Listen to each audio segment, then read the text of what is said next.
નમસ્કાર વિદ્યાર્થી મિત્રો, ગાયત્રી ક્લાસની યુટ્યુબ ચેનલમાં આપ સૌ વિદ્યાર્થી મિત્રોનું હાર્દિક સ્વાગત છે।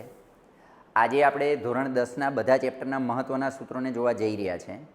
એમ તો સૂત્રો ડાયરેક્ટલી પેપરમાં ક્યારેય નથી પૂછાતા, પણ 1 ગુણના દાખલા, 2, 3 ને 4 ગુણના દાખલાની અંદર સૂત્રો બહુ મહત્ત્વનો ભાગ ભજવતા હોય છે। ઘણી બધી વાર એવું બને કે મોટા દાખલામાં આપણે સૂત્ર એકલું લખી દઈએ, દાખલાનો જવાબ કદાચ પાછળ ગણતરીમાં ના પણ આવે, પણ સૂત્રનો માર્ક કન્સિડર થઈ જતો હોય છે। એટલે એ બધી નાની નાની વસ્તુઓને ધ્યાનમાં રાખી અને આજે હું આ વિડીયો તમને બતાવવા જઈ રહ્યો છું। તો આશા છે કે તમને આ વિડીયો જોવાની મજા આવશે। તો આપણે શરૂઆત કરીએ। સૌથી પહેલું ચેપ્ટર વાસ્તવિક સંખ્યાઓ। વાસ્તવિક સંખ્યામાં આવતા જે સૂત્રો છે એને આપણે જોઈએ, પણ એ સૂત્રોને જોતાં પહેલાં તમને ધોરણ 7 અને 8માં આવતા જે દ્વિચલ સુરેખ સમીકરણના મહત્ત્વના સૂત્રો છે એને ખાસ આપણે ધ્યાનમાં રાખવાનું છે। તો એમાંનું નંબર 1 આ સૂત્ર કે a વત્તા b આખાનો વર્ગ હોય તો a² + 2ab + b²। ત્યાર પછી જે a ઓછા b આખાનો વર્ગ તો a² - 2ab + b²। એક આ સૂત્ર મહત્ત્વનું છે। ત્યાર પછી આ આખાના ઘનવાળા સૂત્રનો 10મા ધોરણની અંદર ઉપયોગ નથી આવતો। મેઇન જે ઉપયોગ આવે છે તે અહીં આગળ આવતા આ 5 નંબર અને 6 નંબરના સૂત્રો। તમે 5 નંબર અને 6 નંબરના સૂત્રો છે એને આપણે ત્રિકોણમિતિવાળા ચેપ્ટરની અંદર જે સાબિતીવાળા દાખલા છે એની અંદર ઉપયોગમાં લાગશે। તો a ઘન વત્તા b ઘન બરાબર પહેલા કૌંસમાં આવશે a વત્તા b, બીજા કૌંસમાં a² - ab વત્તા bનો વર્ગ। એ રીતે a ઘન ઓછા b ઘન આ પણ એટલું જ મહત્ત્વનું સૂત્ર। પહેલા કૌંસમાં આવશે a ઓછા b, બીજા કૌંસમાં a², અહીંયા ઓછા છે તો મધ્યમ પદ આપણે વત્તા લેવાનું, વત્તા 2ab વત્તા bનો વર્ગ। ત્યાર પછી જે આ સૂત્ર છે તે એકદમ કોમન સૂત્ર છે, ઘણી બધી જગ્યાઓ પર એ ઉપયોગી છે, એટલે આને તો ક્યારેય પણ ભૂલવાનું નહીં કે a વત્તા b, a ઓછા b બરાબર આવશે a² ઓછા b², બરાબર। ત્યારબાદ જે સૂત્રો છે તે આપણે 10મા ધોરણમાં ખાસ કામ લાગે એવા નથી, એટલે આપણે એની ચર્ચા કરતા નથી। હવે આપણે થોડાક આગળ વધીએ અને થોડાક આગળ વધતા જે ચેપ્ટર નંબર 1 છે, ચેપ્ટર નંબર 1માં આવતા જે ગુસ્સા અને લસાવાળા દાખલા છે એની અંદર ઉપયોગી જે મેઇન 2-3 સૂત્રો છે એને આજે આપણે જોવાના છે। તો સહેજ જરા જોઈએ। સૌથી પહેલું તો તમને ગુસ્સા અને લસા વિશેની નોલેજ હોવું જોઈએ। આ વ્યાખ્યાઓ પર નજર કરીએ કે ગુસ્સા કોને કહેવામાં આવે। 2 કે તેથી વધુ આપેલી સંખ્યાઓ, 2 સંખ્યાઓ અથવા 2 કરતાં વધારે આપેલી સંખ્યાઓ, ફોર એક્ઝામ્પલ કે 25 અને 35, બરાબર। તો 25 ને 35 2 અથવા 2 કરતાં વધારે આપેલી કે 3 સંખ્યા હોય કે 4 સંખ્યા હોય, તેમાં સામાન્ય અવિભાજ્ય અવયવના નાનામાં નાના ઘાતવાળા પદોના ગુણાકારને આપણે ગુસ્સા કહે છે। ફોર એક્ઝામ્પલ કે 25 ને 35 છે તો અહીં આગળ આપણે સહેજ જરા નજર કરીએ કે ભાઈ 25 છે એટલે 5નો વર્ગ અને 35 છે એટલે 7 × 5। તો આ બેઉમાં તમારે જોવાનું કે કોમન કોણ છે, તો કોમન છે 5, અને એમાં કોમન પછી બી 5 જે કોમન છે એની ઓછામાં ઓછી ઘાત, તો ઓછામાં ઓછી ઘાત 5ની 1 ઘાત છે, તો જે 5 આવે એ 5 એનો ગુસ્સા કહેવામાં આવે। તો જુઓ અહીં આગળ આપેલું છે એને જોઈએ કે 2 કે તેથી વધુ આપેલી સંખ્યાઓમાં રહેલા સામાન્ય અવિભાજ્ય, સામાન્ય 5 છે, પાછો 5 એ અવિભાજ્ય પણ છે, 5 અવિભાજ્ય અવયવના નાનામાં નાના ઘાત, આમાં જુઓ 5ની 2 ઘાત ને 5ની 1 ઘાત, એમ 2 પ્રકારની ઘાતવાળા છે 5, એમાંથી જે નાનામાં નાની ઘાત હોય એટલે કે 5ની 1 ઘાત છે, તો આને આ બેઉનો આપણે ગુસ્સા કહેવામાં આવે છે। ત્યાર પછી આપણે લસાની વાત કરીએ। આ જ એક્ઝામ્પલ માટે આપણે લસા જોઈશું કે 2 કે તેથી વધુ આપેલી સંખ્યામાં રહેલા તમામે તમામ અવિભાજ્ય અવયવ, આ બેઉમાં આવેલા તમામે તમામ અવયવો લેવાના। તમામે તમામ અવયવોમાં આવશે 5, 7 અને 5ની 2 ઘાત। ત્યાર પછી આમાં જોવાનું કે અવયવોની મહત્તમ ઘાત, 5 પણ જુઓ તમે કે 5ની 1 ઘાત ને 5ની 2 ઘાત, તો 5ની 1 ઘાતને આપણે હટાવી દો, અહીં આગળ આવશે 5ની મહત્તમ ઘાત 5ની 2 ઘાત એટલે 25, અને 7ની તો 1 જ ઘાત છે એટલે × 7, તો 25 ને 7નો ગુણાકાર કરીએ એ આનો લસા મળે છે। તો લસા અને ગુસ્સાને તમે આવી રીતે સમજી શકો। ત્યાર પછી મેઇન જે છે તે આ ચેપ્ટરમાં આવતા આ જે સૂત્રો છે તે છે એને ખાસ તમારે ધ્યાનમાં લેવાના છે। તમે અહીં આગળ નજર કરશો કે ગુસ્સા કોઈ પણ 2 સંખ્યાઓ હોય, કોઈ પણ 2 ધન પૂર્ણાંકો હોય, a અને b, અહીં આગળ સપોઝ આપણે ધારી લીધા છે કે a અને b 2 ધન પૂર્ણાંકો છે, તો ગુસ્સા ab ગુણ્યા લસા એ બી બરાબર એ અને બીનો ગુણાકાર, બરાબર છે. આ એનું મેઇન સૂત્ર છે. ત્યાર પછી આ જ સૂત્ર ઉપરથી બીજા બે પેટા સૂત્રો બને છે. તો એ પેટા સૂત્રો કયા? તો આપણે ગુસ્સાને આમ રાખી દો, ગુસ્સા એ બી સહેજ આપણે નાનું કરીએ, બરાબર. ગુસ્સા એ બી એ ગુણ્યા બી, આ લસા છે તે અહીંયા ગુણાકારનો સંબંધ ધરાવે છે, બરાબરની આ બાજુ આવે તો ભાગાકારમાં થઈ જાય. તો આ એક સૂત્ર નંબર 1. અને ત્યાર પછી બીજું એક પેટા સૂત્ર બને છે, એ બીજા નંબરનું પેટા સૂત્ર કે ભાઈ લસા એ બીને આમ રાખો, ગુસ્સા એ બી છે તે ગુણાકારમાં છે, બરાબરની આ બાજુ આવે તો ભાગાકારમાં થઈ જાય. એટલે અહીં આગળ જુઓ કે એ ગુણ્યા બી, ગુસ્સા એ બી, બરાબર. તો આ બે મેઇન સૂત્રો છે જેના દાખલા અલ્ટરનેટ ખાસ કરીને બેઝિકવાળા પેપરમાં વધારે પૂછાતા હોય છે. ત્યાર પછી માની લો કે બેની જગ્યા ઉપર 3 પદો આપેલા હોય અને એના તમારે ગુસ્સા અને લસા કરવા હોય તો એના થોડાક અલગથી સૂત્રો છે. એ સૂત્રને પણ હવે આપણે જોઈએ. સૌથી પહેલાં આપણે એનું જે બેઝિક સૂત્ર છે એને જોઈએ કે ગુસ્સા એ બી, એ બી અને સી 3 પદો આપેલા હોય તો 3 પદોનો તમારે ગુસ્સા શોધવો હોય તો એનું સૂત્ર આવી રીતે છે કે એ ગુણ્યા બી ગુણ્યા સી ગુણ્યા લસા એ બી સી છેદમાં લસા એ બી એટલે કે આનું પહેલું બીજું પદ, ત્યાર પછી લસા બી સી એટલે બીજું ત્રીજું પદ, અને ત્યાર પછી ગુણાકાર લસા એ સી એટલે પહેલું અને ત્રીજું પદ. વિદ્યાર્થી મિત્રો, જ્યારે 3 પદવાળા દાખલા આવે છે ત્યારે તમારે એવું ખાસ ધ્યાન રાખવાનું છે કે અહીં આગળ ગુસ્સા એ બી સી હોય તો જમણી તરફ આવતા બધા જે શબ્દો છે તે લસા છે. તમે અહીંયા બધી જગ્યાએ જુઓ લસા છે, બરાબર. તો આવી રીતે ગુસ્સાનું સૂત્ર છે તેમ લસાનું પણ સૂત્ર બની જાય. તમારે હવે લસાનું બનાવવું હોય તો આ પ્રમાણે બનશે. અહીં આગળ તમે જોઈ શકો છો કે આ એક લસાનું સૂત્ર છે. આ સૂત્રને ખાસ ધ્યાનમાં રાખવાનું. ક્યારેક 3 રકમવાળા દાખલા પૂછાય ને એમાં લસા પૂછાય તો તમારે આ સૂત્ર વાપરવાનું રહેશે, લસા એ બી. હવે તમે જુઓ કે લેફ્ટ સાઈડ લસા એ બી સી છે તો રાઈટ સાઈડ તમે જોશો તો બધા ગુસ્સા જ છે. ગુસ્સા એ બી સી, ત્યાર પછી ગુસ્સા એ બી, ગુસ્સા બી સી અને ત્યાર પછી ગુસ્સા એ સી. તો આ જે સૂત્ર છે તે પણ મહત્ત્વનું સૂત્ર. ત્યાર પછી હવે ચેપ્ટર 1માં કોઈ પ્રકારનું સૂત્ર રહેતું નથી. આ 2 પ્રકારના સૂત્રોને ખાસ તમારે ધ્યાનમાં રાખવાના છે. હવે આપણે થોડાક આગળ વધીએ, ચેપ્ટર નંબર 2 જોઈએ. વિદ્યાર્થી મિત્રો, ચેપ્ટર નંબર 2 છે તેમાં સૌથી પહેલું તો બહુપદી કોને કહેવાય એને ખાસ ધ્યાનમાં રાખવાનું છે. જે પદાવલીમાં ચલ એક્સ હોય અને એક્સનો ઘાતાંક અનઋણ હોય એટલે કે ધન સંખ્યા હોય, તો અનઋણ એટલે ઋણ ના હોય, 0 અને ધન સંખ્યા હોય તો એને આપણે બહુપદી કહીએ છીએ. જનરલી બહુપદીનું આ એક સ્ટ્રક્ચરલ સૂત્ર છે, એને ખાસ ધ્યાનમાં રાખો કે અહીં આગળ હું એક લખી દઉં એક્ઝામ્પલ કે ભાઈ 2x ની 3 ઘાત, બરાબર. તો અહીં આગળ જે એક્સ છે એ એક્સને આપણે ચલ કહીએ છીએ. 2 જે છે એ તમારો શું છે? સહગુણક છે, આગળ આવેલો છે તેને, અને ઉપર આવેલું છે આને કહેવાય છે ઘાત. આ ઘાતને આધારે આપણે બહુપદીના પ્રકારો નક્કી કરવાના હોય છે. આપણે આ ચેપ્ટરમાં 3 પ્રકારની ઘાતવાળા પદોને લેવાના છે.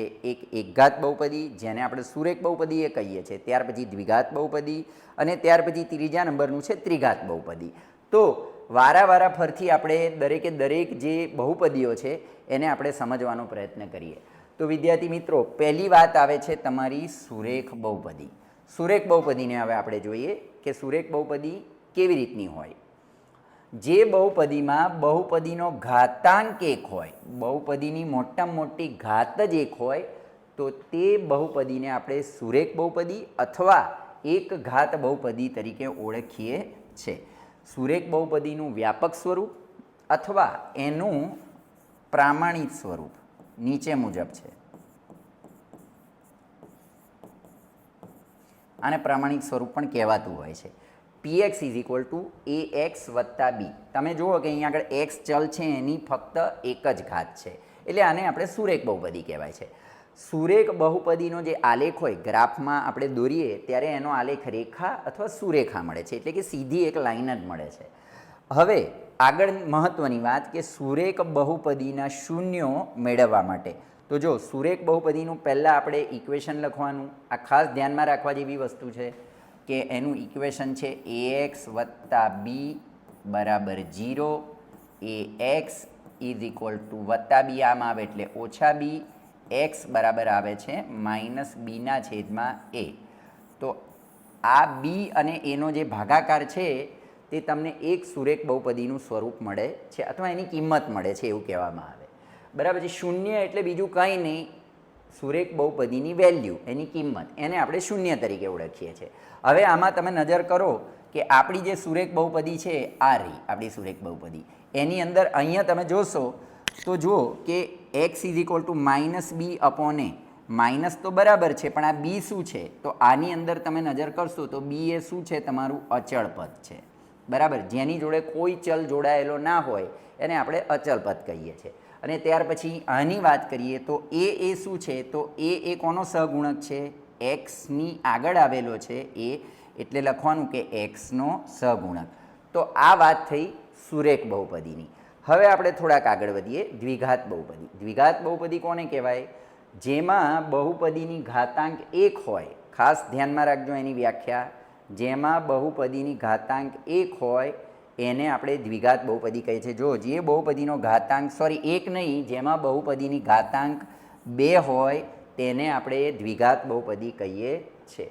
મિત્રો અહીં આગળ દ્વિઘાત બહુપદીનું વ્યાપક સ્વરૂપ, જેને આપણે શું કહીએ છીએ? પ્રામાણિક સ્વરૂપ. ક્યારેય હેતુલક્ષી પ્રશ્નોમાં આવી રીતે પૂછાતું હોય છે કે દ્વિઘાત બહુપદીનું પ્રામાણિક સ્વરૂપ લખો. તો અહીં આગળ તમારે લખવાનું px is equal two ax square વત્તા bx વત્તા c. અહીં આગળ તમે જુઓ કે ચલ એક જ છે, x જ ચલ આવેલો છે. સારું, હવે જેમ આપણે આગળ જોયું હતું કે સુરેખ બહુપદી છે એનો આલેખ રેખા મળે છે, એવી રીતે જે દ્વિઘાત બહુપદી છે તેનો આલેખ પરવલય આકારનો મળે છે. પરવલય આકારનો એટલે જનરલી આ પ્રકારનો પ્યાલાકાર, જેને આપણે કહી શકીએ. બરાબર છે. હવે આમાં પણ બે પ્રકાર છે, એક છતો પ્યાલો અને બીજો એક ઊંધો પ્યાલો. તમે અહીં આગળ આપણે સમજીએ છીએ કે ક્યારેય ઉપરનો પરવલય આવે અને ક્યારેય નીચેનો પરવલય આવે. તો એના પહેલાં દ્વિઘાત બહુપદીની અંદર આપણે જોઈએ તો એના જે શૂન્યો મળે છે કે એટલે એની એક્સની વેલ્યુ મળે છે, તેની કિંમતો કેટલી મળે છે?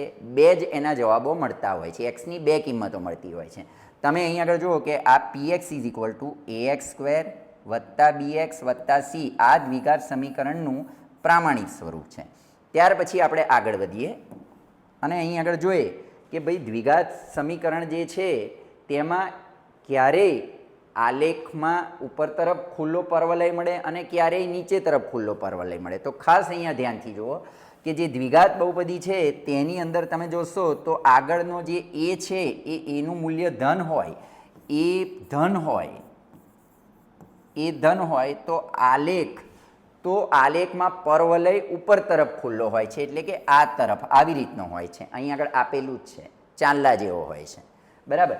એ જ રીતે એનું મૂલ્ય 0 કરતાં નાનું હોય, એટલે કે એનું મૂલ્ય ઋણ હોય ત્યારે નીચેના ભાગમાં પરવલય ખુલ્લો જોવા મળે છે. એટલે આ પ્રકારે ઊંધો ગ્લાસ ગોઠવેલો હોય એવો શેપ તમને આલેખપત્રમાં જોવા મળે છે. તો વિદ્યાર્થી મિત્રો, આ બે વસ્તુઓને ખાસ તમારે ધ્યાનમાં રાખવાની છે કે આલેખનો શેપ કેવો મળે છે. જો ધન હોય તો પરવલય ઉપર તરફ ખુલ્લો હોય, એ ધન હોય તો પરવલય ઉપર તરફ ખુલ્લો હોય, અને એ જો ઋણ હોય તો પરવલય નીચે તરફ ખુલ્લો હોય. ત્યાર પછી આગળ વધીએ તો હવે આપણી જે છેલ્લી બહુપદી રહી છે એ બહુપદી તમારી કઈ છે? ત્રિઘાત બહુપદી. હવે જો દ્વિઘાત બહુપદીના શૂન્યો માટેના સૂત્રો બહુ મહત્ત્વના છે, જે હવે આગળ આવે જ છે, એને પણ આપણે જોઈશું. હવે આગળ આવે છે ત્રિઘાત બહુપદી, જે બહુપદીનો ઘાતાંક 3 હોય. બરાબર છે. તમે અહીં આગળ નજર કરો તો આ ત્રિઘાત બહુપદીનું પ્રામાણિક સ્વરૂપ છે. અહીં આગળ જરા આપણે નજર કરીએ કે આ ત્રિઘાત બહુપદીનું પ્રામાણિક સ્વરૂપ છે. એમાં તમે જરા નજર કરશો તો મોટામાં મોટી ઘાત કેટલી છે? 3 છે. તમે જોશો તો મોટામાં મોટી ઘાત 3 છે. એટલે આપેલી બહુપદીને આપણે ત્રિઘાત બહુપદી તરીકે ઓળખીએ છીએ. ત્રિઘાત બહુપદી હોય એના જે શૂન્યો હોય, એટલે કે એના એક્સની વેલ્યુ હોય, તે તમને 3 મળતી હોય છે. મિત્રો, હવે આપણે બહુપદીના શૂન્યો અને સહગુણકો વચ્ચેનો સંબંધ ખાસ કરીને આપણે જોઈએ કે સુરેખ બહુપદી. તો સુરેખ બહુપદીનું જે પ્રામાણિક સ્વરૂપ છે તે ax વત્તા b છે. સુરેખ બહુપદીનું એક જ શૂન્ય મળે જેને આલ્ફાઈ કહેવાય અથવા એક્સ પણ કહેવાય. આ જે છે તે માઇનસ બી અપોન એ. અહીંની વાત કરીએ તો બી એ તમારું અચળ પદ છે અને એક્સની આગળ એ છે એટલે એક્સ એ શું છે તો એક્સનો સહગુણક. હવે આપણે સુરેખ બહુપદી પછીની વાત છે દ્વિઘાત બહુપદી. દ્વિઘાત બહુપદીની અંદર બે શૂન્યો મળે છે આલ્ફા અને બીટા. દ્વિઘાત બહુપદીનું પ્રામાણિક સ્વરૂપ છે ax² વત્તા bx વત્તા c. બરાબર. દ્વિઘાત બહુપદીના બે શૂન્યો હોય, એક શૂન્ય આલ્ફા અને બીજું બીટા. અહીં આગળની વાત કરીએ, શૂન્યોનો સરવાળો આલ્ફા વત્તા બીટા બરાબર minus b upon a is equal to minus. અહીં આગળની વાત કરીએ તો બી એ શું છે તો બી અહીંયા નજર કરીએ કે એક્સનો સહગુણક અને નીચે છેદમાં એ છે એની વાત કરીએ તો એ શું છે એક્સ વર્ગનો સહગુણક. ત્યાર પછી આવે છે શૂન્યોનો ગુણાકાર આલ્ફા ગુણ્યા બીટા. આલ્ફા ગુણ્યા બીટા બરાબર એનું ઇક્વેશન છે સીના છેદમાં એ બરાબર. સી આપણે જોઈશું તો આમાં કેવું પદ મળે છે અચળ પદ. સી એ તમારું અચળ પદ છે અને એની વાત કરીએ તો એ અગેન કોનો સહગુણક છે એક્સ વર્ગનો સહગુણક. તો દ્વિઘાત સમીકરણ માટે આ બે જે છે તે ખૂબ મહત્ત્વના સૂત્રો છે. ત્યાર પછી થોડાક આગળ વધીએ ત્રિઘાત બહુપદી. જનરલી ત્રિઘાત બહુપદીના દાખલા ખૂબ ઓછા પૂછાતા હોય છે, ક્યારેક ક્યારેક પૂછાતા હોય છે, પણ દ્વિઘાત બહુપદી અને સુરેખ બહુપદી સૌથી વધારે વાર પૂછાતા દાખલા છે. ત્રિઘાત બહુપદીની વાત કરીએ તો અહીં આગળ ત્રિઘાત બહુપદીમાં ત્રણ શૂન્યો મળે આલ્ફા બીટા અને ગેમા. આ એનું પ્રામાણિક સ્વરૂપ છે ax² bx² cx વત્તા ડી, જે અગાઉ આપણે જોઈ જ ગયા. હવે દ્વિઘાત બહુપદીના ત્રણ શૂન્યો છે આલ્ફા બીટા અને ગેમા. હવે શૂન્યોનો સરવાળો નંબર એક ઇક્વેશન તમારું આ છે કે શૂન્યોનો સરવાળો. શૂન્યોનો સરવાળો બરાબર આલ્ફા વત્તા બીટા વત્તા ગેમા બરાબર minus b upon a minus બીના છેદમાં એ. અહીંની આપણે વાત કરીએ તો માઇનસ. હવે બી એ શું છે જરા ચેક કરો કે બી એ કોનો સહગુણક છે એક્સ વર્ગની આગળ આવે છે એટલે એક્સ વર્ગનો સહગુ. અને ત્યાર પછી એની વાત કરીએ તો એ શું છે એ કોનો સહગુણક છે એક્સ ઘનનો સગુ કહેવામાં આવે છે, એટલે કે એનો સહગુણક કહેવામાં આવે છે. ત્યાર પછી બીજા નંબર પર આવે છે, થોડાક આપણે એને ઉપર લઈએ, બીજા નંબર પર આપણે જોઈશું તો શૂન્યોનો ગુણાકાર. શૂન્યોનો ગુણાકાર છે આલ્ફા ગુણ્યા બીટા ગુણ્યા ગેમા અને એનું સૂત્ર છે માઇનસ ડીના છેદમાં એ. અહીં આગળ આપણે ડીની વાત કરીએ તો ડી એ શું છે તમારું અચળ પદ છે અને એની વાત કરીએ તો એ અગેન તમે અહીંયા જોશો કે એ શું છે એક્સ ઘનનો સહગુણક છે. ત્યાર પછી છેલ્લા નંબર પર છે, આનું જે મહત્ત્વનું છે તે 3 નંબરનું, કે શૂન્યોના ગુણાકારોનો સરવાળો. આ જે આલ્ફા બીટા અને ગેમા હતા બરાબર છે, એમાં બબ્બેનો ગુણાકાર કરીએ, આલ્ફા ગુણ્યા બીટા, બીટા ગુણ્યા ગેમા અને ગેમા ગુણ્યા આલ્ફા. આ ગુણાકારોનો સરવાળો કરીએ તો એનું ઇક્વેશન બને છે સી અપોન એ. તમારે અહીંયા આગળ નજર કરવાની કે એનું જે આપણું પ્રામાણિક સ્વરૂપ છે, પ્રામાણિક સ્વરૂપમાં આપણે જરા જોઈશું તો સી એ કઈ જગ્યા ઉપર આવેલું છે જરા ચેક કરો કે સી એ શું છે. અહીં આગળ જરા જોઈશું તો સી એ એક્સનો સહગુણક છે અને એની વાત કરીએ તો એ શું છે એક્સ ઘનનો સહગુણક. તો એક્સ ઘનનો સહગુણક બરાબર એ. આ સિવાય ઘણા બધા પેટા સૂત્રો છે જે ઇમ્પોર્ટન્ટ જેવા લાગે એવા છે, સે જરા આપણે એના ઉપર નજર કરી લઈએ. જો એક આને ધ્યાનમાં રાખજો, આલ્ફાની -1 વત્તા બીટાની -1 બરાબર ડાયરેક્ટ જ લખવાનું માઇનસ બીના છેદમાં સી. ત્યાર પછી આ વર્ગવાળા પણ છે પણ એ ઓર થોડાક યાદ રાખવા પડે એવા છે એટલે એને તમે જોઈ શકો છો. બાકી એને કેલ્ક્યુલેશન કરીને કરશો તો એ તમને વધારે ઇઝી પડશે. બીજું એક યાદ રાખવા જેવું જે સૂત્ર છે તે આને ધ્યાનમાં રાખવાનું છે. આ જે સૌથી છેલ્લું સૂત્ર છે એ ખાસ આને ધ્યાનમાં રાખી દેજો દરેક વિદ્યાર્થી મિત્રો.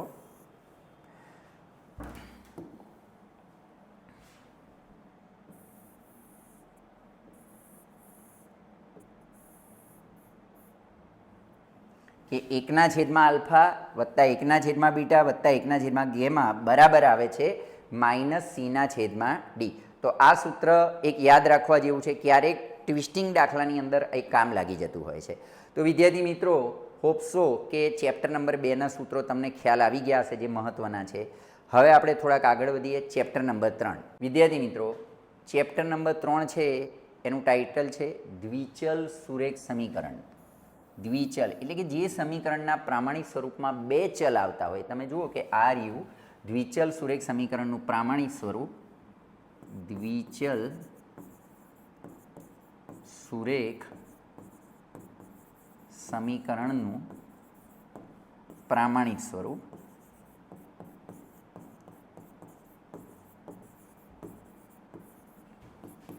ઇઝ ઇક્વલ ટુ ax વત્તા by વત્તા c બરાબર 0.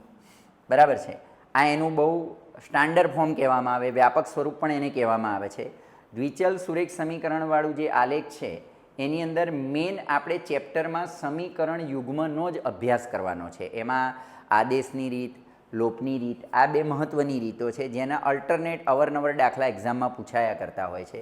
દ્વિચલ સુરેખ સમીકરણનું જે વ્યાપક સ્વરૂપ છે તે આવું છે: a1x b1y c1 બરાબર 0, અને ત્યાર પછી છે a2x b2y અને c2 બરાબર 0. બરાબર. તો હવે આ બે સૂત્રોને સાબિત કરવાની જે પ્રોસેસ છે અથવા બે સૂત્રોની વેલ્યુ લાવવાની જે વાત છે તે આ ચેપ્ટરમાં આપણે ભણવાની છે. એમાં ખાસ કરીને આલેખની રીત અને બેઝિક રીત બેઉને આપણે જોવાના છે. આલેખની રીતના અલગ પ્રકારનું કોષ્ટક છે. બેઝિક રીતની અંદર સામાન્ય રીતે બે રીત આવતી હોય છે, હમણાં જ મેં કીધેલી એ પ્રમાણે કે આદેશની રીત અને લોપની રીત. બરાબર છે. આ બે રીતોનો માંથી ગમે તે એક રીતનો એક્ઝામ્પલ પૂછાતો હોય છે. હવે આપણે થોડાક આગળ વધીએ. સામાન્ય રીતે દ્વિચલ સુરેખ સમીકરણ છે તેના ઉકેલો અનંત મળતા હોય છે. ટૂંકા પ્રશ્નમાં ક્યારેક પૂછી શકે, વિકલ્પોમાં પૂછી શકે, ધ્યાનમાં રાખજો. આ જે વિડીયો છે તે આ નાની નાની પોઈન્ટને ધ્યાનમાં રાખીને જ બનાવવામાં આવેલો છે, એટલે દરેકે આના પર ખાસ ફોકસ કરવાનું છે. અને દ્વિચલ સુરેખ સમીકરણના આલેખ કેવો મળે છે? રેખા મળે છે. વિદ્યાર્થી મિત્રો અહીંયા ખાસ ધ્યાનમાં રાખજો, દ્વિઘાત ના બોલાઈ જાય. દ્વિઘાત સમીકરણ જે આગળનું ચેપ્ટર હતું એમાં ચલ બધા એક જ હતા, એક્સ હતા અથવા વાય હતા. આની અંદર તમે જુઓ તો આમાં બબ્બે ચલ આવે છે, એક્સ વાય, માટે જ આનું નામ પડ્યું છે દ્વિચલ સુરેખ સમીકરણ. તો દ્વિચલ સુરેખ સમીકરણને અનંત ઉકેલો મળે છે. દ્વિચલ સુરેખ સમીકરણનો આલેખ પણ એક સીધી લાંબી રેખા મળે છે. બરાબર. હવે થોડાક આગળ વધીએ. મેન જે છે આલેખની રીત એને આપણે સમજવાનો પ્રયત્ન. જો આ બધી જે થિયરી છે એને એક સરસ મજાના કોષ્ટક દ્વારા આપણે સમજીશું તો તમને એ ઇઝી પડશે. તો ચાલો આપણે મુખ્ય જે એનું કોષ્ટક છે એ કોષ્ટક પર જ જઈએ.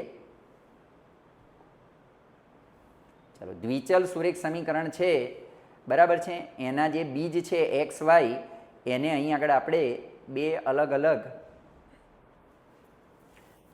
બે દ્વિચલ સુરેખ સમીકરણ લઉં. a1x b1y પ્લસ c1 બરાબર 0. એવી રીતે a2x b2y c2 બરાબર 0. તમે આમાં જોવાનું કે a1ના છેદમાં a2, આ a1 ને a2ની જગ્યા પર કોઈને કોઈ કિંમતો આવશે.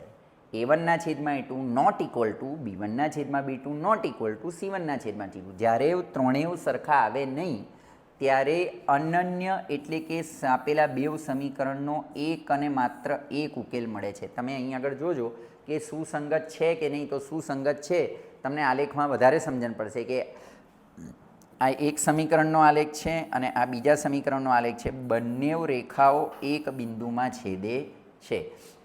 એટલે કે આલેખના સ્વરૂપમાં આ છેદતી રેખાઓ છે. જો વિદ્યાર્થી મિત્રો આ કોષ્ટક બહુ જ ઇમ્પોર્ટન્ટ છે. ખાસ એમાંથી ટૂંકો પ્રશ્ન અથવા તો એના આધારિત 2 ગુણનો દાખલો અવારનવાર પરીક્ષામાં પૂછાય છે, રેગ્યુલરલી પૂછાય છે. એટલે આ કોષ્ટકને બિલકુલ ધ્યાન બહાર ના રાખતા. ત્યાર પછી આગળ વધીએ. બીજા નંબરનું કે અહીં આગળ તમે જોઈ શકો છો કે a1ના છેદમાં a2 ઇઝ ઇક્વલ ટુ b1ના છેદમાં b2. એટલે આ બે સમાન છે, પરંતુ આ જે ત્રીજું છે c1ના છેદમાં એ જુદું છે, એટલે કે સમાન છે નહીં. ત્યારે આવા વખતે ખાલી ગણ એટલે કે ઉકેલ મળતો નથી. બરાબર. તમે અહીં આગળ જોઈ શકો છો કે આ પહેલા સમીકરણની રેખા છે અને આ બીજા સમીકરણની રેખા છે. આ બે વચ્ચે સંગમ જ નથી થતો, કોઈ પ્રકારનો સંગમ નથી થતો, તો એનો ઉકેલ શું મળવાનો છે? આ બે વચ્ચે સંગમ થાય છે એટલે એક ઉકેલ મળે છે. બરાબર. આ બે વચ્ચે જુઓ કે બેઓ પેરેલલ છે, એમનું કનેક્શન જ નથી. કનેક્શન નથી તો કોઈ ઉકેલ ના મળે. કનેક્શન વગર ક્યારેય ઉકેલ ના મળે. બરાબર છે. એ રેખાઓ સમાંતર છે.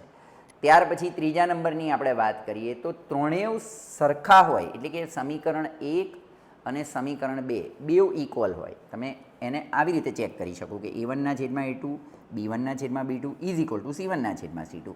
તો આવા વખતે આલેખમાં આ રેખાઓ સંપાતી મળે છે. એટલે આ પહેલા સમીકરણની રેખા એના પર જ બીજા સમીકરણની રેખા આવે છે, એટલે કે રેખાઓ પરસ્પર સંપાતી છે, એકબીજા ઉપર પડેલી જ રેખાઓ છે. એકબીજા પર પડેલી રેખાઓ હોય એટલે એના ઉકેલો મળ્યા જ કરે, અસંખ્ય ઉકેલ મળે.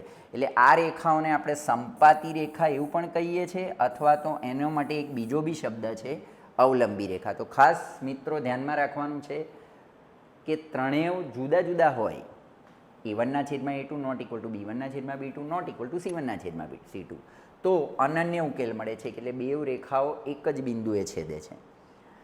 ત્યાર પછી બીજામાં આ બે સમાન હોય, a1/a2 is equal to b1/b2, પણ ત્રીજું અસમાન હોય, તો આ રેખાઓ સમાંતર હોય છે. સમાંતર રેખાઓ એકબીજાને સ્પર્શતી જ નથી, એટલે ઉકેલ મળવાનો તો કોઈ ચાન્સ જ નથી, બરાબર. અને ત્યાર પછી a1/a2, b1/b2 અને c1/c2, આ ત્રણેય તમારા સમાન હોય તો અહીં આગળ એક રેખા ઉપર બીજી રેખા સંપાતી છે ને બે રેખાઓ એકબીજા પર સંપાતી હોય તો ઉકેલો મળ્યા જ કરે, બરાબર છે. તો ખૂબ મહત્ત્વનો ટૉપિક ધ્યાનમાં રાખવાનો છે. તો વિદ્યાર્થી મિત્રો, આ તમારા ચેપ્ટર નંબર 3ના સૂત્રો પૂરા થયા. હવે ચેપ્ટર નંબર 4. ચેપ્ટર નંબર 4માં ખાસ સૂત્રો 1-2 ટૉપિક જ છે જે ધ્યાનમાં રાખવાના છે, પણ મુખ્ય વસ્તુ એ છે કે આ જે દ્વિઘાત સમીકરણ છે, આ દ્વિઘાત સમીકરણ સૌ પ્રથમ તો આવ્યું કેવી રીતે એની એક નાનકડી હિસ્ટ્રી છે, એમાંથી ટૂંકો પ્રશ્ન પૂછાતો હોય છે, એટલે એને ખાસ ધ્યાનમાં રાખવા જેવું છે.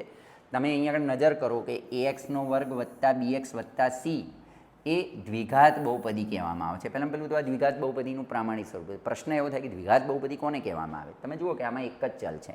ચેપ્ટર નંબર 2માં આ વસ્તુ આવી ગઈ કે ax² + bx + c એને આપણે દ્વિઘાત બહુપદી કહીએ છીએ. હવે સૌ પ્રથમ દ્વિઘાત સમીકરણ છે કે બહુપદીઓ છે તેની ઇન્ફોર્મેશન કોને આપી હતી? તો બે લોનવાસીઓએ, ખાસ ટૂંકા પ્રશ્નોમાં પૂછાય. ત્યાર પછી ગ્રીક ગણિતશાસ્ત્રી યુક્લિડે દ્વિઘાત સમીકરણના ઉકેલ શોધવાની રીત વિકસાવી. યુક્લિડને તો ધોરણ 9માં આપણે ભણી ગયા છે કે ભૂમિતિના પિતા તરીકે ઓળખવામાં આવે છે, એટલે એને જ આને ડેવલપ કરી. પછી આગળ જતાં દ્વિઘાત સમીકરણના ઉકેલવાનો જે શ્રેય છે એ પ્રાચીન ભારતીય ગણિતશાસ્ત્રીઓને ફાળે જાય છે, અને એમાં જે ગણિતશાસ્ત્રી હતા ભારતીય ગણિતશાસ્ત્રી, એનું નામ છે બ્રહ્મગુપ્ત. તો ક્યારેય ટૂંકા પ્રશ્નમાં પૂછાય કે દ્વિઘાત સમીકરણના ઉકેલમાં કયા ભારતીય ગણિતશાસ્ત્રીએ ભાગ ભજવ્યો? તો એમનું નામ છે બ્રહ્મગુપ્ત. ધીરે ધીરે આગળ વધીએ તો ax² + bx = c આ દ્વિઘાત સમીકરણ એમને સ્પષ્ટ સૂત્ર તરીકે આપ્યું. એ પછીથી શ્રીધર આચાર્યએ સૂત્ર તરીકે આને પ્રમાણિત કર્યું, એટલે કે એનું એક પ્રમાણિત સૂત્ર રેડી કર્યું. આને થોડુંક મોડિફાઈ કરી અને એને વિશેષ રીતે, વ્યવસ્થિત રીતે રજૂ કર્યું. એ વ્યક્તિનું નામ છે શ્રીધર આચાર્ય, અને એમને જ સમીકરણનો ઉકેલ મેળવવાની પદ્ધતિ વિકસાવી. આ પછી વિશ્વના ઘણા બધા ગણિતશાસ્ત્રીઓએ ભાગ ભજવ્યો. જેમ કે તમે જુઓ કે દ્વિઘાત સમીકરણના ઉકેલ માટેની જે પૂર્ણ વર્ગની રીત છે, આ પૂર્ણ વર્ગની રીત છે તે એક અરબ ગણિતશાસ્ત્રીએ શોધી, અને એનું નામ છે જુઓ અલ-ખ્વારિઝમીએ દ્વિઘાત સમીકરણના પૂર્ણ વર્ગના ઉકેલ માટેની રીત શોધી. એક આ નામ પણ ધ્યાનમાં રાખવા જેવું છે. ત્યાર પછી વિવિધ દ્વિઘાત સમીકરણો છે એના ઉકેલ માટે ઘણા બધા ગણિતશાસ્ત્રીઓએ અભ્યાસ કર્યો. તમે અહીં આગળ જોશો તો અબ્રાહમ બાર હિયા નાસીએ, કેટલું મોટું નામ છે, બરાબર. આમને પણ દ્વિઘાત સમીકરણ પર હાથ આજમાઈ ચૂકેલો છે, અને એમને પોતાના એક પુસ્તક છે લેબિયર એમ્બાડોરિયમ, આ પુસ્તકની અંદર તેમને એનો પૂર્ણ ઉકેલ એટલે કે આની ડિટેલ તમને આપેલી છે. તો આ એક થોડીક વધારાની ઇન્ફોર્મેશન છે, પણ ધ્યાનમાં રાખવા જેવી. વિદ્યાર્થી મિત્રો, હવે આપણે જોઈએ કે ax² + bx + c = 0 આ દ્વિઘાત સમીકરણનું તમારું વ્યાપક સ્વરૂપ કે પ્રામાણિક સ્વરૂપ છે. હવે દ્વિઘાત સમીકરણના ઉકેલ માટેની આપણી જે બે રીતો છે એ બે રીતમાં પહેલી રીત છે અવયવીકરણની રીત, અને બીજી રીત છે દ્વિઘાત સૂત્રની રીત, બરાબર. દ્વિઘાત સૂત્રની રીતવાળા એક્ઝામ્પલ પેપરની અંદર અવારનવાર પૂછાતા હોય છે, એટલે આ રીતના સૂત્રને ખાસ તમારે ધ્યાનમાં રાખવાનું છે. તો પહેલી વાત કરીએ કે અવયવીકરણની રીત. જો જનરલી અવયવીકરણની રીતની અંદર ખાસ કંઈ ધાડ મારવાની હોતી નથી. આપણે કોઈ એક રકમના અવયવો જેમ નાના ધોરણોમાં 7મામાં 8મામાં પાડી ચૂક્યા છે, ઇવન 9મામાં પણ તમે જુઓ કે ચેપ્ટર નંબર 2માં તમને અવયવવાળા દાખલા આવતા હતા 2.4ની અંદર. બસ તો આપણે એવી જ પ્રમાણે છે. ફોર એક્ઝામ્પલ કે અહીંયા આગળ એક દાખલો આપેલો છે, અને આપણે જોઈએ કે ભાઈ 2x² + 1x -6. જો કાંઈ ના આપ્યું હોય તો આગળ એક તમારે સમજી લેવાનું. હવે અહીં આગળ જોવાનું કે પહેલા અને છેલ્લા અંકોનો ગુણાકાર કરવાનો 2 અને -6 એનો ગુણાકાર મળે છે તમને -12. -12ના તમારે એવા બે ભાગ પાડવાના કે એ ભાગ જે છે એનો સરવાળો બાદબાકી મધ્યમ પદ થાય. તો આપણે ભાગ જોઈએ. મોસ્ટ પ્રોબેબિલિટી જુઓ તો 4 × 3, 4 ને 3 છે એમાં એનો તફાવત લેશો તો 1 મળશે. હવે અહીં આગળ જોવાનું કે મધ્યમ પદનો સંકેત કયો છે. મધ્યમ પદ અહીં આગળ તમારું 1x છે અથવા x છે, એનો સંકેત પ્લસ છે. એટલે તમારે આ બેમાંથી જે મોટી સંખ્યા હોય એનો સંકેત પ્લસ લેવાનો. બરાબર. હવે ઉપર જોવાનું કે ભાઈ 12 કયા છે, માઇનસ છે. તો તમારે આ પ્લસ લઈને આ માઇનસ લેશો તો જ થશે ને, પ્લસ માઇનસ માઇનસ, વત્તા ઓછા ઓછા. એટલે બીજું જે છે તે તમારે માઇનસ લેવાનું. આમ જુઓ કે 4માંથી 3 બાદ કરો એટલે 1 રહે છે ને તમારું મધ્યમ પદ પણ 1 જ છે. તો આને પછી આવી રીતે લખી શકાય, 2x² વત્તા 4x માઇનસ 3x માઇનસ 6. અને ત્યાર પછી બબ્બેની પેર કરીને એના અવયવ પાડો તો તમને એક્સની વેલ્યુ મળી જતી હોય છે. તો એક આ રીતે પણ તમે આગળ વધી શકો. ત્યાર પછી એક મહત્ત્વનો મુદ્દો છે ધ્યાનમાં રાખવાનો, તે આ છે. અહીં આગળ તમે જોઈ શકો છો કે 1 વત્તા વર્ગમૂળમાં 5/2. ખાસ ધ્યાનમાં રાખજો, 1 વત્તા વર્ગમૂળમાં 5/2. આ પ્રકારની સંખ્યાઓને સુવર્ણ સંખ્યા કે સુવર્ણ ગુણોત્તર અથવા તો એનું એક બીજું પણ નામ છે, એને કહેવાય છે ફિબોનાકી શ્રેણી. ક્યારેય એક ગુણના પ્રશ્નની અંદર આ ફિબોનાકી શ્રેણીવાળો પૂછાતો હોય છે. એટલે ખાસ વિદ્યાર્થી મિત્રો ધ્યાનમાં રાખવાનું કે 1 વત્તા વર્ગમૂળમાં 5/2 પ્રકારની સંખ્યાઓને સુવર્ણ સંખ્યા કે સુવર્ણ ગુણોત્તર કહેવાય છે. અને સુવર્ણ સંખ્યા એ ફિબોનાકી શ્રેણી સાથે સંકળાયેલી છે. તો આ ખાસ ધ્યાનમાં રાખવા જેવું છે. હવે દ્વિઘાત સમીકરણના ઉકેલ માટેની જે આપણી બીજી પદ્ધતિ છે એ બીજી પદ્ધતિની આપણે વાત કરીએ. તો બીજી પદ્ધતિ જે છે એની અંદર આવે છે વિવેચકવાળી પદ્ધતિ. એની અંદર જો આ તમારું દ્વિઘાત સમીકરણ છે, ax² વત્તા bx વત્તા c બરાબર 0. એમાં b² - 4ac ને વિવેચક કહેવામાં આવે છે. ખાસ ધ્યાનમાં રાખજો, b² - 4ac ને શું કહેવામાં આવે છે, વિવેચક કહેવામાં આવે છે. બરાબર. આ વાળો પોઈન્ટ ખાસ ધ્યાનમાં રાખવાનો છે કે આને આપણે વિવેચક કહીએ છીએ. બરાબર. વિવેચકને આપણે કેપિટલ ડી અથવા તો ડેલ્ટા, આ બેમાંથી ગમે તે એક સંકેત વડે દર્શાવતા હોઈએ છીએ. હવે અહીં આગળ ખાસ જોવાનું છે કે d = b² - 4ac. તમે આનું કેલ્ક્યુલેશન કરો અને આનું કેલ્ક્યુલેશન કરતાં તમને d = b² - 4ac. હવે આનું કેલ્ક્યુલેશન કરતાં d > 0 મળે, એટલે કે ડીનું વેલ્યુ પોઝિટિવ મળે, ધન મળે. ધન મળે તો એના બીજ વાસ્તવિક અને ભિન્ન, એટલે કે એના 2 બીજ મળે એ વાસ્તવિક અને ભિન્ન. કેટલા બીજ મળે એના અહીંયા લખવાનું રહી ગયું છે કે 2 બીજ મળે અને એ 2 બીજ વાસ્તવિક અને ભિન્ન હોય. અચ્છા, અહીં આગળ તમે જુઓ કે એ 2 બીજ કયા કયા હોય, તો તમારે અહીંયા જોવાનું છે કે એક બીજ x, અહીંયા એક ભેગું સૂત્ર આપી દીધેલું છે, હું તમને એ જ સમજાવી દઉં કે -b પ્લસ ઓર માઇનસ વર્ગમૂળની અંદર b² - 4ac. b² - 4ac ની જગ્યાએ તમે એની જગ્યા ઉપર d લખી દેશો તોય ચાલશે, અને નીચે છેદમાં 2a. એટલે આ ઇક્વેશનને તમે આવી રીતે પણ લખી શકો. હું તમને એક બીજી રીતે લખીને બતાવું કે -b પ્લસ વર્ગમૂળમાં d નીચે છેદમાં 2a. ઓર બીજું જે સમીકરણ, બીજું જે બીજ મળે છે તે છે -b, આ વચ્ચેનો સંકેત બદલાશે, વર્ગમૂળમાં d નીચે છેદમાં 2a. તો આવી રીતે d પોઝિટિવ હોય તો એના 2 બીજ મળે છે, એક આ બીજ અને બીજું નીચે આપેલું બીજ. હવે d જો ઋણ હોય, તમે અહીં આગળ જોઈ શકો છો કે આપણે કેલ્ક્યુલેશન કરીએ, બરાબર છે, d = b² - 4ac. અને આ કેલ્ક્યુલેશન કરતાં તમને d જો ઋણ મળ્યા, બરાબર છે, ઋણ મળે તો એના બીજ આલ્ફા અને બીટા મળતા નથી. ત્યાર પછી વાત કરીએ કે d જો 0 હોય, બરાબર છે, કેલ્ક્યુલેશન કર્યું ને અહીં આગળ કેલ્ક્યુલેશન કરતાં આની અંદર ડીની વેલ્યુ 0 મળી. ડીની વેલ્યુ 0 મળે તો સમીકરણના બીજ જે છે તે વાસ્તવિક અને સમાન મળે છે, એટલે કે બે બીજ કેવા મળે છે, એક જ સરખા મળે છે. અને એક સરખા 2 બીજ માટેનું એક કોમન સૂત્ર છે x = -b/2a. જો વિદ્યાર્થી મિત્રો આને ખાસ તમારે ધ્યાનમાં રાખવાનું છે. આ જે સમીકરણ છે બે બીજ સમાન મળે છે એ છે -b નીચે છેદમાં 2a. હવે એ સિવાય નાના નાના 2-3 મુદ્દાઓ છે કે બીજ પરસ્પર વ્યસ્ત હોય. બીજ પરસ્પર વ્યસ્ત હોય તો શું મળે જોઈ લઈએ. બીજ પરસ્પર વ્યસ્ત હોય તો અહીં આગળ a અને c મળે છે.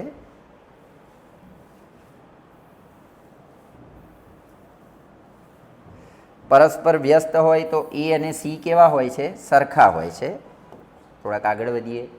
બીજ પરસ્પર વિરોધી હોય તો b બરાબર 0 મળે છે. ટૂંકા મુદ્દા માટે ધ્યાનમાં રાખવાનું છે. અને ત્યાર પછી આ તો એક સામાન્ય વસ્તુ છે. તો વિદ્યાર્થી મિત્રો, અહીં આગળ આપણા ચેપ્ટર નંબર 4ના સૂત્રો પૂરા થયા. હવે આપણે થોડાક આગળ વધીએ. ચેપ્ટર નંબર 5 સમાંતર શ્રેણી એને લઈએ. વિદ્યાર્થી મિત્રો, હવે આપણે આગળ વધીએ. ચેપ્ટર નંબર 5 સમાંતર શ્રેણી. સમાંતર શ્રેણીની વાત કરીએ તો સમાંતર શ્રેણી કોને કહેવાય? ફોર એક્ઝામ્પલ કે એની વ્યાખ્યા ધ્યાનમાં રાખવા કરતાં હું તમને એક સિમ્પલ ઉદાહરણથી સમજાવું કે 2, 4, 6, 8 dash dash dash up to અહીં આગળ લઈએ કે 12. તો આપેલી શ્રેણીમાં જુઓ કે પહેલા પદ અને બીજું પદ અને ત્રીજું પદ, પદોનો તફાવત સમાન હોય.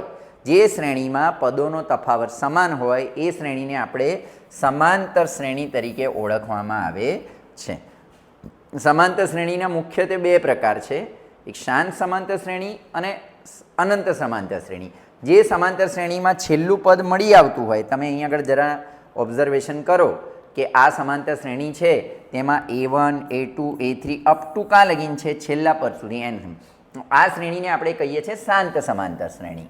બરાબર છે. અને અનંત સમાંતર શ્રેણીની વાત કરીએ તો જેમાં પદો પહેલું, બીજું, ત્રીજું એમ પદોની સંખ્યા અનંત હોય તો આ શ્રેણીને કહીએ છીએ આપણે અનંત સમાંતર શ્રેણી.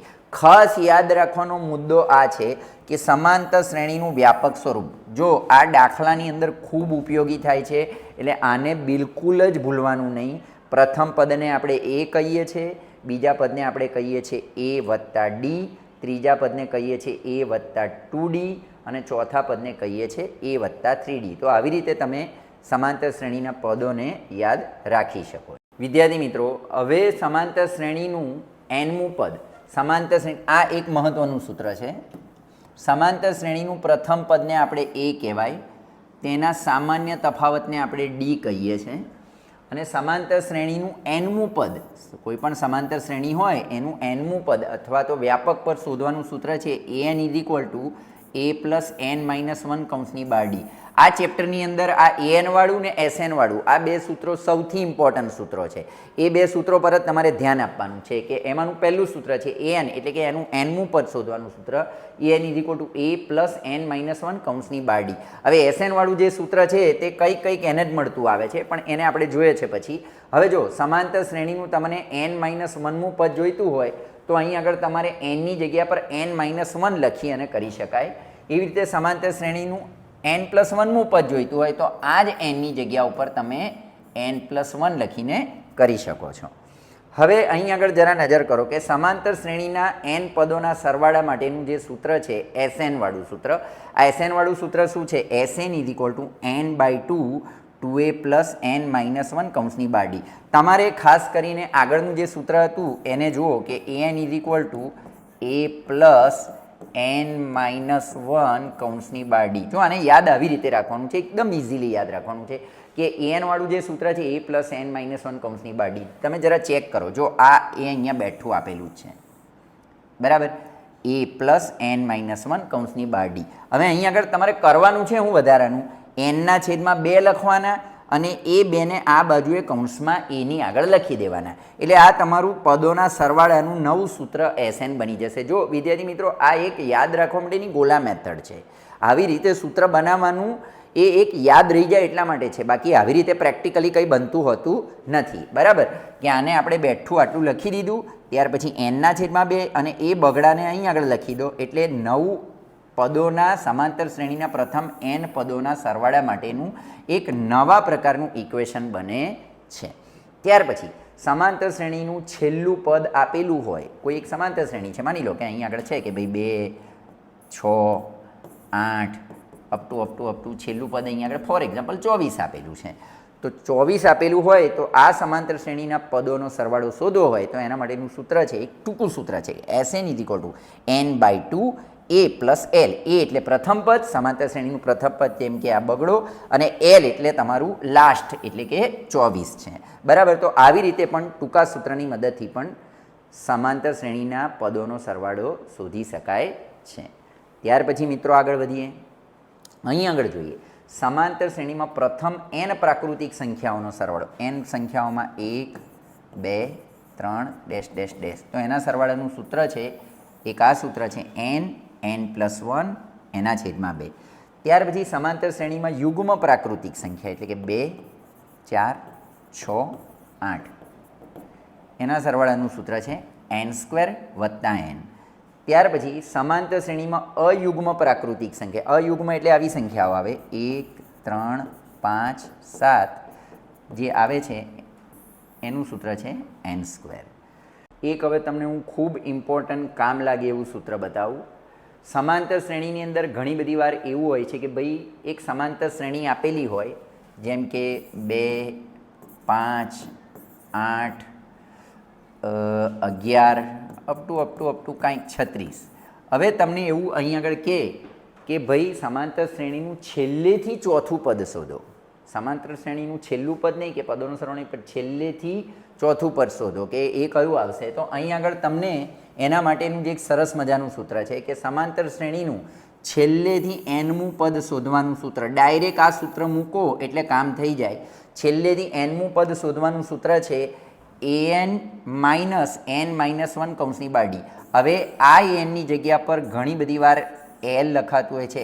એલ n-1 કૌંસની બારડી. આ સૂત્રને ખાસ ધ્યાનમાં રાખજો, બહુ ઉપયોગી તમારા માટે સાબિત થશે. આ બધી થિયરીને છોડી દો, તમારે ફક્ત આને જ ધ્યાનમાં રાખવાનું છે કે છેલ્લેથી nમું પદ માંગેલું હોય કે છેલ્લેથી 5મું હોય કે 6ઠ્ઠું પદ માંગ્યું હોય તો અહીં આગળ તમારે એલ એટલે તમારે છેલ્લું પદ લખવાનું, n એટલે માની લો કે 6ઠ્ઠું પદ છે તો 6 - 1 અને ડી સમાંતર શ્રેણી છે એટલે એનો તફાવત તો તમને આરામથી મળી જાય. તો આ સૂત્રનો ઉપયોગ કરીને પણ તમે છેલ્લેથી nમું પદ શોધી શકો. ખૂબ મહત્ત્વનું સૂત્ર ધ્યાનમાં રાખવાનું.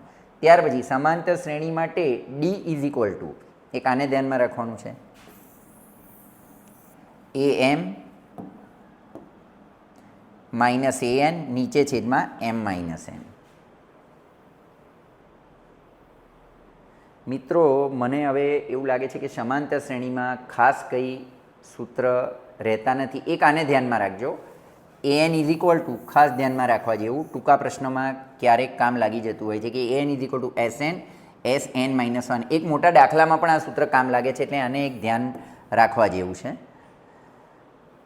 ત્યાર પછી પદોના તફાવત માટેનું પણ આ એક શોર્ટકટ છે કે d = sn - 2 × sn-1.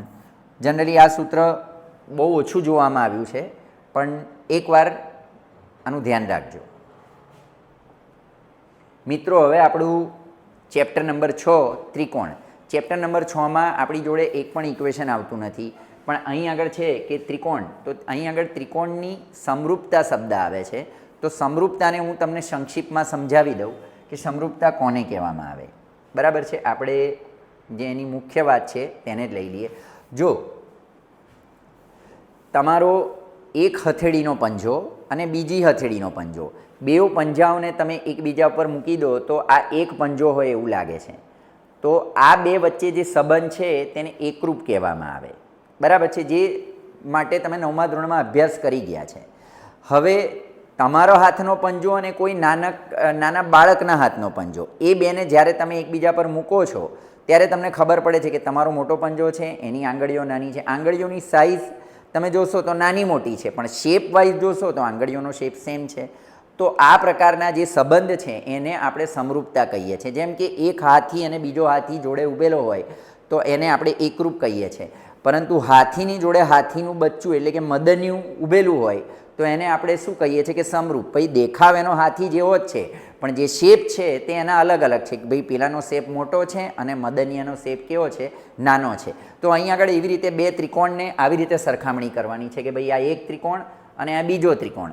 આની અંદર તમે જોશો તો આ ત્રિકોણનો એ ખૂણો બરાબર ડી ખૂણો, આનો બી ખૂણો બરાબર આનો ઈ ખૂણો અને આનો સી ખૂણો બરાબર એફ ખૂણો આવું આપેલું હોય તથા બાજુઓ સરખી નહીં બાજુઓનો ગુણોત્તર સરખો હોય, એટલે કે AB/DE, BC, આ BC એને અનુરૂપ બાજુ EF, અને ત્યાર પછી AC એને અનુરૂપ DF. આવી રીતે બાજુઓનો ગુણોત્તર આપેલો હોય સરખો, તો આ બે ત્રિકોણને આપણે એવું કહીએ છીએ કે ત્રિકોણ ABC સમરૂપ ત્રિકોણ DEF. તો મિત્રો આ ચેપ્ટરમાં આ સિવાય મારા ધ્યાનમાં છે નહીં કે કોઈ સૂત્ર હોય. આ શરતો છે એ શરતોને તમારે ધ્યાનમાં રાખવાની છે કે બે ત્રિકોણની સમરૂપતા માટેની જે શરતો છે, આ શરતોમાં એક બાખુબા, બાજુ ખૂણો બાજુ, ત્યાર પછી બાબા, બાજુ બાજુ બાજુ, ત્યાર પછી છે ખૂબાખૂ,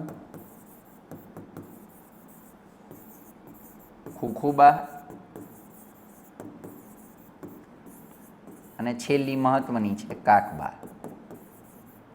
આટલી શરતોને એક ધ્યાનમાં રાખવાની છે. હવે છે આગળનું ચેપ્ટર યામ ભૂમિતિ. યામ ભૂમિતિની અંદર મેઇન જે છે તે એનું અંતરસૂત્ર છે. આ અંતરસૂત્રને ખાસ તમારે ધ્યાનમાં રાખવાનું છે કે બે બિંદુ આપેલા હોય, એક રેખા છે, બરાબર, એક રેખા પર બે બિંદુ આપેલા છે A અને B, અને આ A અને B વચ્ચેનું અંતર શોધવાનું છે. એના માટે એના યામાક્ષો જ આપેલા છે કે x1 y1, અને આમાં આપેલું છે તમારું x2 y2. આ શોધવાનું હોય તો એના માટેનું અંતરસૂત્ર છે AB બરાબર x1 - x2 નો વર્ગ વત્તા y1 - y2 નો વર્ગ. ત્યાર પછી એ વર્ગમૂળમાં આપેલું હતું, વર્ગ આપેલો હોય તો x1 - x2 નો વર્ગ વત્તા y1 - y2 નો વર્ગ એ એકલું રહે. આગળના સૂત્રની અંદર જુઓ તમે તો આગળના સૂત્રમાં છે ને તમને વર્ગમૂળ આપેલું છે અંતર માટેનું કે AB બરાબર વર્ગમૂળમાં x1 - x2 નો વર્ગ, y1 - y2 નો વર્ગ. હવે વર્ગમૂળ મેં હટાવી દઈએ તો આ બાજુ વર્ગ થાય, તો એનું બીજું સૂત્ર બને છે AB² બરાબર એકલું વર્ગમૂળ વગરનું સૂત્ર. ત્યાર પછી એક બિંદુ AXY અને ઉગમ બિંદુ 0, 0 આ બે વચ્ચેનું તમારે અંતર શોધવું હોય AO, તો એના માટેનું પણ સૂત્ર છે x² વત્તા y². એક આને પણ ધ્યાનમાં રાખવા જેવું છે. ત્યાર પછી આ સિવાય ઘણી બધી નાના નાના પોઈન્ટ છે કે ભાઈ કોઈ ત્રિકોણ હોય ને એની ત્રણેય બાજુઓ સમાન હોય તો એને સમબાજુ ત્રિકોણ કહેવાય. એમાં ફક્ત બે બાજુ સમાન હોય, ત્રીજી બાજુ સમાન ના હોય તો એને સમદ્વિબાજુ કહેવાય. અને ત્રિકોણની ત્રણેય બાજુઓ જુદી જુદી હોય તો એને વિષમ બાજુ અથવા તો વિષમભુજ કહેવામાં આવે છે. બરાબર. કાટકોણ ત્રિકોણ માટેનો પાયથાગોરસનો પ્રમેય એકદમ જાણીતો છે, એટલે હવે એની આપણે ચર્ચા કરતા નથી. હવે ખાસ એક ધ્યાનમાં રાખવા જેવો મુદ્દો છે, તે છે આ એક ઇમ્પોર્ટન્ટ સૂત્ર છે કે હું અહીં આગળ AB રેખા દોરું, અને AB રેખામાં એમાં AB રેખા ઉપર આવેલું બિંદુ એક P છે. મારે આ Pના યામ શોધવા છે. એના યામ છે x1 y1,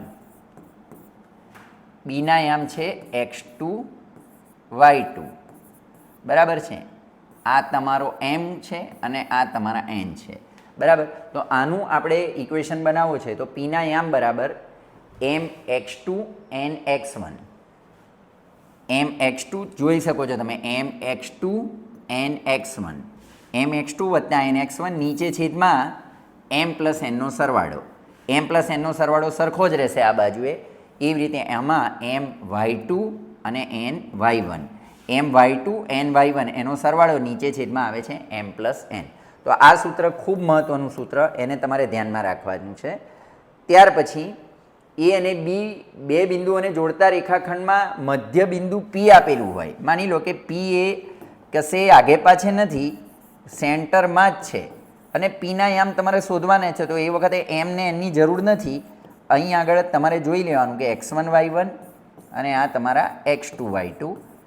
તો Pના યામ માટેનું સૂત્ર છે Pના યામ બરાબર પહેલા પદોનો સરવાળો x1 વત્તા x2 અને બીજા માટે y1 વત્તા y2 છેદમાં 2. તો એક આને ધ્યાનમાં રાખવાનું છે. ત્યાર પછી ત્રિકોણ ABCમાં મધ્ય કેન્દ્ર આપેલું હોય કે ત્રિકોણની અંદરના ભાગમાં આવી રીતે G મધ્ય કેન્દ્ર આપેલું હોય, અને આપણે મધ્ય કેન્દ્ર કહીએ છીએ.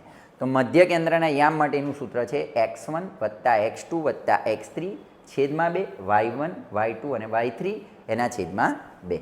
તો વિદ્યાર્થી મિત્રો, મારા હિસાબે ચેપ્ટર નંબર 8 છે એના સૂત્રો આપણા અહીં આગળ પૂરા થાય છે. બીજા તો કઈ એવા ખાસ સૂત્રો આમાં જોવા મળતા નથી. તો આ તમારું ચેપ્ટર નંબર 7 યામ ભૂમિતિ પૂરું થયું. હવે આપણે નવા ચેપ્ટર તરફ આગળ વધવાનું છે. ચેપ્ટર નંબર 8 ત્રિકોણમિતિનો પરિચય. વિદ્યાર્થી મિત્રો, હવે આપણે આગળ વધીએ. ચેપ્ટર નંબર 8 ત્રિકોણમિતિનો પરિચય. ત્રિકોણમિતિ, જેને અંગ્રેજીમાં આપણે ટ્રેગોનોમેટ્રી કહીએ છીએ. 3 શબ્દ, ટ્રી એટલે 3, ગોન એટલે બાજુ અને મેટ્રીન એટલે માપન. આવી રીતે આ શબ્દ બનેલો છે. ત્રિકોણમિતિની અંદર આવતા જે મહત્ત્વના પોઈન્ટ છે, મહત્ત્વના જે મુદ્દા છે, એના પર આપણે સૌથી પહેલાં જઈએ. તો સૌથી પહેલું છે સાઇન થીટા. માની લો અહીં આગળ જુઓ કે 6 ગુણોત્તરનો આપણે લેવાનો છે. ત્રિકોણ એબીસીમાં બી એ તમારો કાટખૂણો છે. આ એબીસી છે, જેમાં બી એ તમારો કાટખૂણો. ત્યાર પછી એસી એ કર્ણ છે.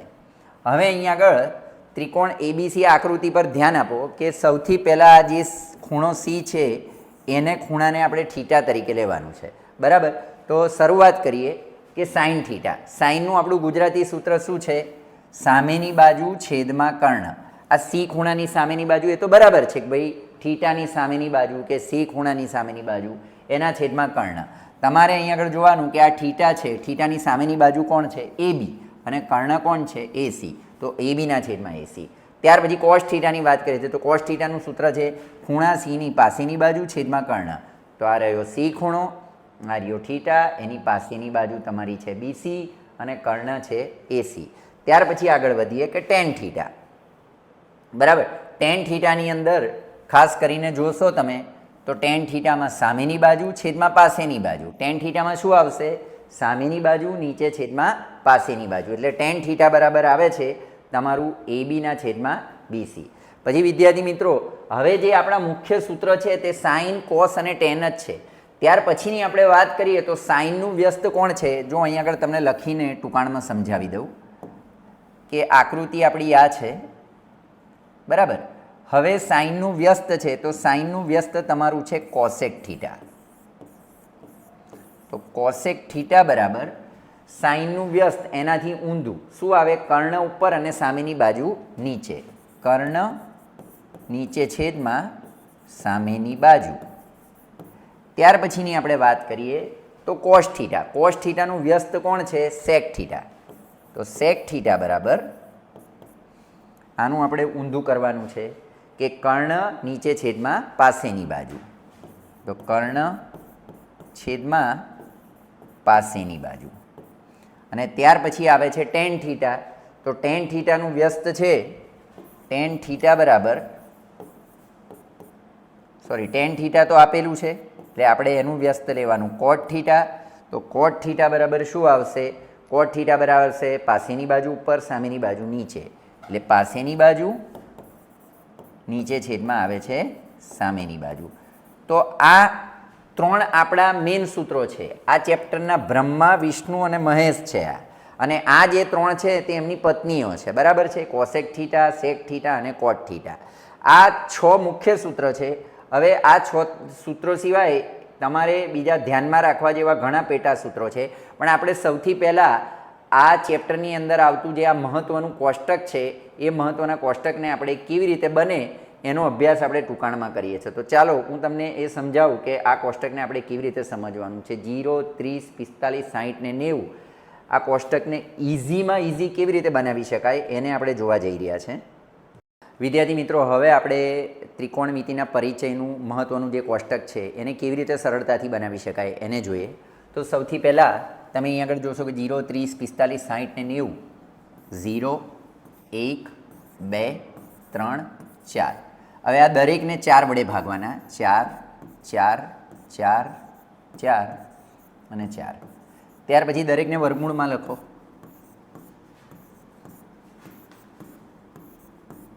હવે અહીં આગળ જોશો કે 0 ને 4નો ભાગાકાર કરો તો કેટલા આવશે? 0. એટલે આ વાળું જે છે તમારું પહેલું તે મળશે 0 એની કિંમત. ત્યાર પછી વર્ગમૂળમાં 1/4. 1નું વર્ગમૂળ એ નીકળે, 4નું એ નીકળે. એટલે એનો આન્સર આવશે તમારો 1/2 આવશે. બરાબર? તો આને આપણે લખીશું આવી રીતે કે 1/2. 1/2. ત્યાર પછી થોડાક આગળ વધીએ. હવે વર્ગમૂળમાં 2/4 અહીં આગળ જોશો તો આને ને આને ઉડાવી દઈએ એટલે કેટલા આવશે? વર્ગમૂળમાં 1/2. હવે અહીંયા જુઓ તો 1નું વર્ગમૂળ નીકળે 1, પણ 2નું નીકળે નહીં, એટલે 2 વર્ગમૂળમાં જ રહેશે તમારા. એટલે એનો આન્સર આવશે તમારો 1/2. આગળ વધીએ. ત્યાર પછી અહીં આગળ તમે જોશો તો વર્ગમૂળમાં 3/4. 3નું વર્ગમૂળ ના નીકળે એટલે એ વર્ગમૂળમાં જ રહેશે, પણ 4નું નીકળશે 2. એટલે આનો આન્સર આવશે તમારો વર્ગમૂળમાં 3 નીચે છેદમાં આવશે 2. અને ત્યાર પછી આપણે આની વાત કરીએ કે વર્ગમૂળમાં 4/4. તો 4 ને 4 જતા રહે એટલે કેટલા રહે? 1. 1નું વર્ગમૂળ કેટલું નીકળે? 1. એટલે આનો આન્સર આવશે તમારો 1. બરાબર. તો વિદ્યાર્થી મિત્રો, અહીં આગળ તમારે આ જે તમારી પહેલી લાઈન બની એને ખાસ ધ્યાન રાખવાની છે. બરાબર. હવે જે બીજી લાઈન બને છે જે તમારી cos થીટાવાળી, એમાં ખાસ કંઈ મહેનત નથી કરવાની. આને આખી જ રિવર્સમાં લખી દેવાની છે. 1 આવશે અહીં આગળ પહેલાં, ત્યાર પછી વર્ગમૂળમાં 3/2, ત્યાર પછી આવશે 1/2, ત્યાર પછી આવશે 1/2 અને અહીં આગળ આવશે 0. થોડુંક જરા આપણે આને વ્યવસ્થિત રીતે લાઈનમાં લખી દઈએ, ઉપરનાને પણ લખી દઈએ.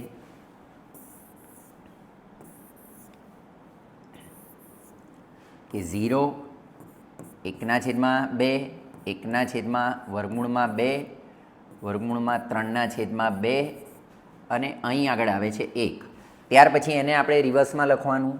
1 વર્ગમૂળમાં 3/2, 1/2, 1/2 અને અહીં આવશે 0. બરાબર. તો આ સાઈન ને કોસ રેડી થયા. હવે ટેન માટે પણ મહેનત નથી કરવાની. સાઈન ને કોસનો તમે ગુણોત્તર લો, કારણ કે ટેન થીટાનું આપણું સૂત્ર હતું. ટેન થીટા બરાબર શું? તો sine theta upon cos theta. બરાબર છે. તો સાઈન ને કોસનો તમે ગુણોત્તર લો, ભાગાકાર લો એટલે ટેન થીટા મળી જાય. તો 0 ને 1નો ભાગાકાર કરો. 0 ને 1નો ભાગાકાર કરવામાં આવે તો 0 ને 1નો ભાગાકાર તમને મળશે 0. બરાબર. એટલે અહીં આગળ આવશે 0. ત્યાર પછી આનો ગુણોત્તર લઈએ કે ભાઈ 1/2 ને વર્ગમૂળમાં 3/2. હવે અહીં આગળ આને વ્યસ્ત કરી લો. 1/2, 2 પર ને વર્ગમૂળમાં 3 નીચે, 2 ને 2 જતા રહે એટલે કેટલા આવશે તમારા? 1/3. હવે અહીં આગળ તમારે આ બેના વેલ્યુ માટે કંઈ ગુણોત્તર કરવાની જરૂર નથી. અહીંયાથી 1 લખી દો, વર્ગમૂળમાં 3 ને અહીં આગળ લખી દો, એટલે આ 2 થઈ ગયા. અને ત્યાર પછી 1નો 0 જોડે ભાગાકાર. 0 વડે આ એક મોટી સંખ્યા, જે 0 નાની સંખ્યા છે એનો ભાગાકાર થાય નહીં, એટલે આ પદ તમારું રહેશે અવ્યાખ્યાયિત પદ.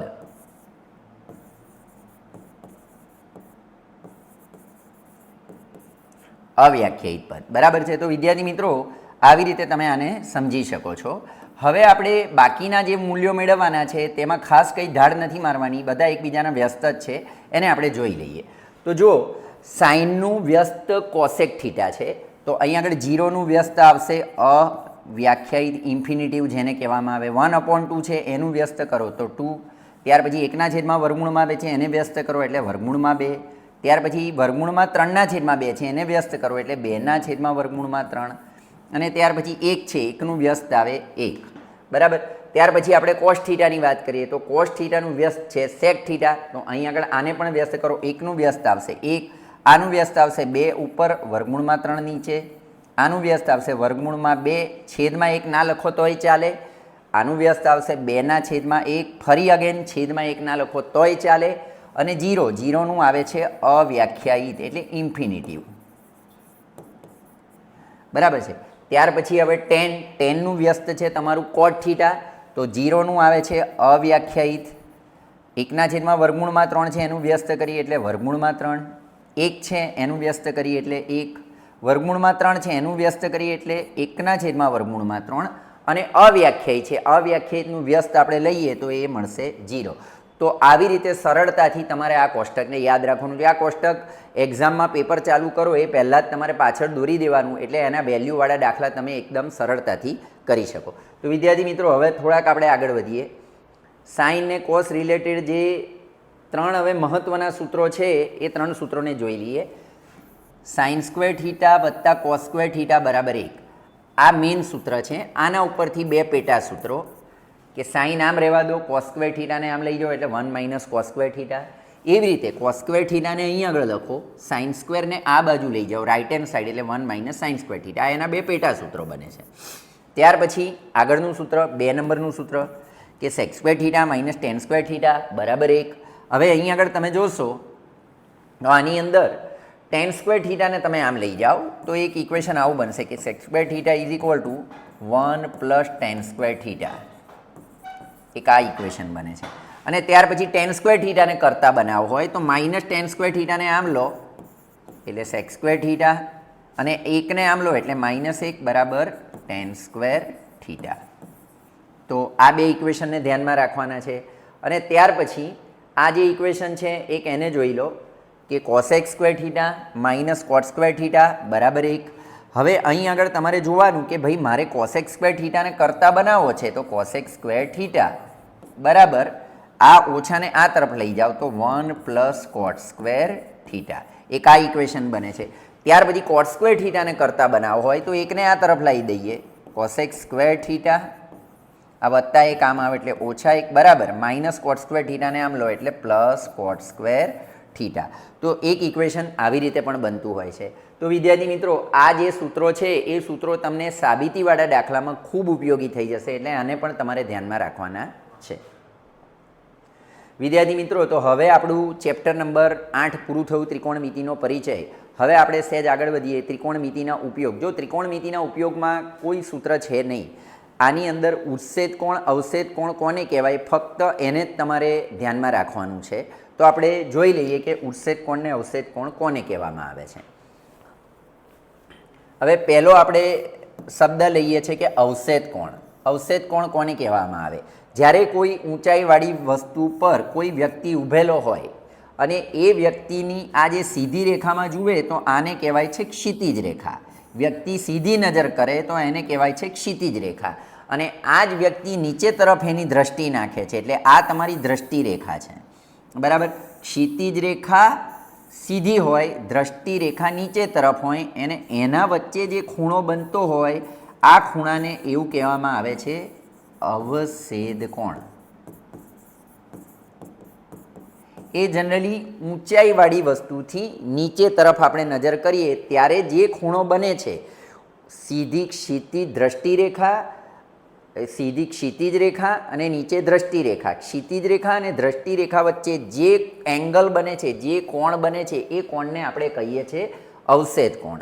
ત્યાર પછી બીજો શબ્દ છે ઉત્સેદ કોણ. ઉત્સેદ કોણને એક ધ્યાનમાં લેવાનું છે કે ઉત્સેદ કોણ કોને કહેવાય તે. હવે અહીં આગળ આ ઉત્સેદ કોણ છે. ઉત્સેદ કોણની અંદર એવું હોય કે નીચેથી વસ્તુને જોવાની હોય કે આ તમારી ક્ષિતિજ રેખા અને આ તમારી દ્રષ્ટિ રેખા. એટલે માની લો કે કોઈ વ્યક્તિ નીચે ઊભો છે અને ઉપરની તરફ કોઈ વસ્તુને જોઈ રહ્યો છે તો આ દ્રષ્ટિ રેખા આ ક્ષિતિજ રેખા અને આ દ્રષ્ટિ રેખા એના વચ્ચે જે એંગલ બને છે. ફરી એકવાર કોઈ વ્યક્તિ ઊભો છે ઉપર તરફ કોઈક વસ્તુ જોઈ રહ્યો છે તો આ ક્ષિતિજ રેખા અને આ દ્રષ્ટિ રેખા એના વચ્ચે જે એંગલ બને છે, એના વચ્ચે જે આ એંગલ બને છે આ એંગલને આપણે કહીએ છીએ ઉત્સેદ કોણ. ઉત્સેદ કોણ હંમેશા ઉપર તરફ માટે જ હોય, આ ધ્યાનમાં રાખવાનું. ઉપર તરફ ઉત્સેદ કોણ, બે ઉ યાદ રાખવાના. ઉત્સેદ કોણ તો જોવાનું કઈ તરફ? ઉપર તરફ. અને અવસેદ કોણમાં કઈ તરફ જોવાનું હોય? નીચે તરફ જોવાનું હોય. તો આ મુદ્દાઓ એક ધ્યાનમાં રાખવા જેવા છે. બાકી આની અંદર ખાસ કંઈ બીજા ઇક્વેશન આવતા નથી. જે કંઈ પણ આવી ગયા છે તે બધા ઓલરેડી 8મા ચેપ્ટરમાં આવી જ ગયા છે. તો હવે આપણે થોડાક આગળ વધીએ. 9 ચેપ્ટર છે વર્તુળ. વર્તુળવાળા ચેપ્ટરમાં પણ વર્તુળની ત્રિજ્યા, વર્તુળનો વ્યાસ આ બધા શબ્દો તમારા પરિચિત છે. આપણે એને 1 મિનિટની અંદર જરા નજર કરી લઈએ કે ભાઈ આ એક વર્તુળ છે બરાબર. તો વર્તુળની અંદર આને વર્તુળનું કેન્દ્ર કહેવાય, જેને સેન્ટર કહેવામાં આવે. એમાંથી પસાર થતી રેખા, વર્તુળના કેન્દ્રમાંથી પસાર થતી રેખાને શું કહેવામાં આવે છે? વર્તુળનો વ્યાસ કહેવામાં આવે છે. ત્યાર પછી વર્તુળ પર આવેલું બિંદુ એ અને વર્તુળનું કેન્દ્ર સી, આ બે વચ્ચેનું જે અંતર છે તમારું આ એસી, આ એસીને શું કહેવામાં આવે છે? વર્તુળની ત્રિજ્યા કહેવામાં આવે છે. ત્યાર પછી અહીં આગળ હું એક લાઈન દોરું કે જે સેન્ટરમાંથી પસાર નથી થતી. આ એક એબી રેખા છે તો આને કહેવાય છે વર્તુળની જીવા બરાબર. વર્તુળની આને પણ ત્રિજ્યા જ કહેવાય કે કેન્દ્ર અને વર્તુળ પર આવેલું બિંદુ. અહીં આપણે એક બિંદુના નામ બદલીને આપીએ, એમ બિંદુ કહીએ. તો આ સીએમ જે છે આ CM પણ તમારી શું કહેવામાં આવે છે? ત્રિજ્યા કહેવામાં આવે છે. તો આ બધા શબ્દો અગાઉના ધોરણોમાં આવી ગયા છે, તમે આનાથી પરિચિત જ છો, એટલે આમાં બીજું કંઈ ઝાઝું કરવાનું રહેતું નથી. ચક્રીય ચતુષ્કોણ એક શબ્દ છે કે હા, આ 2-3 મુદ્દાઓને ધ્યાનમાં રાખવાના છે કે ભાઈ અર્ધવર્તુળમાં અંતર્ગત ખૂણો કાટખૂણો હોય. તો ચલો આપણે અર્ધવર્તુળને થોડુંક જોઈ લઈએ કે ભાઈ અર્ધવર્તુળમાં અંતર્ગત ખૂણો કાટખૂણો કેવી રીતે હોય. તો આ તમે જુઓ કે આ એક અર્ધવર્તુળ છે, બરાબર. થોડુંક આપણે એને મોટું કરી દઈએ, બરાબર. થોડાક શબ્દો આવે છે વચ્ચે, એને ઓકે ચાલશે. અર્ધવર્તુળની અંદર આવેલો ખૂણો, અર્ધવર્તુળની અંદર આવેલો ખૂણો આને અંતર્ગત ખૂણો કહેવાય. ને અંતર્ગત ખૂણો કેવો હોય? કાટખૂણો હોય. અર્ધવર્તુળનો અંતર્ગત ખૂણો કાટખૂણો, એક આને ધ્યાનમાં રાખવાનું છે. અને ત્યાર પછી ચક્રીય ચતુષ્કોણ, બરાબર છે. ચક્રીય ચતુષ્કોણ કોને કહેવામાં આવે? તો જે ચતુષ્કોણના ચારેય શિરોબિંદુઓ વર્તુળ પર આવેલા હોય તો એને આપણે ચક્રીય ચતુષ્કોણ કહેવાય છે. અહીં આગળ આપણે જોઈએ કે એક સર્કલ દોરીએ. ચલો પહેલાં એક કામ કરીએ, એક પેજ એડ કરીને એની અંદર કરીએ તો વધારે સારું રહેશે, બરાબર. હવે તમે જુઓ કે આ એક વર્તુળ છે, વર્તુળમાં A, B, C, આ C અને D,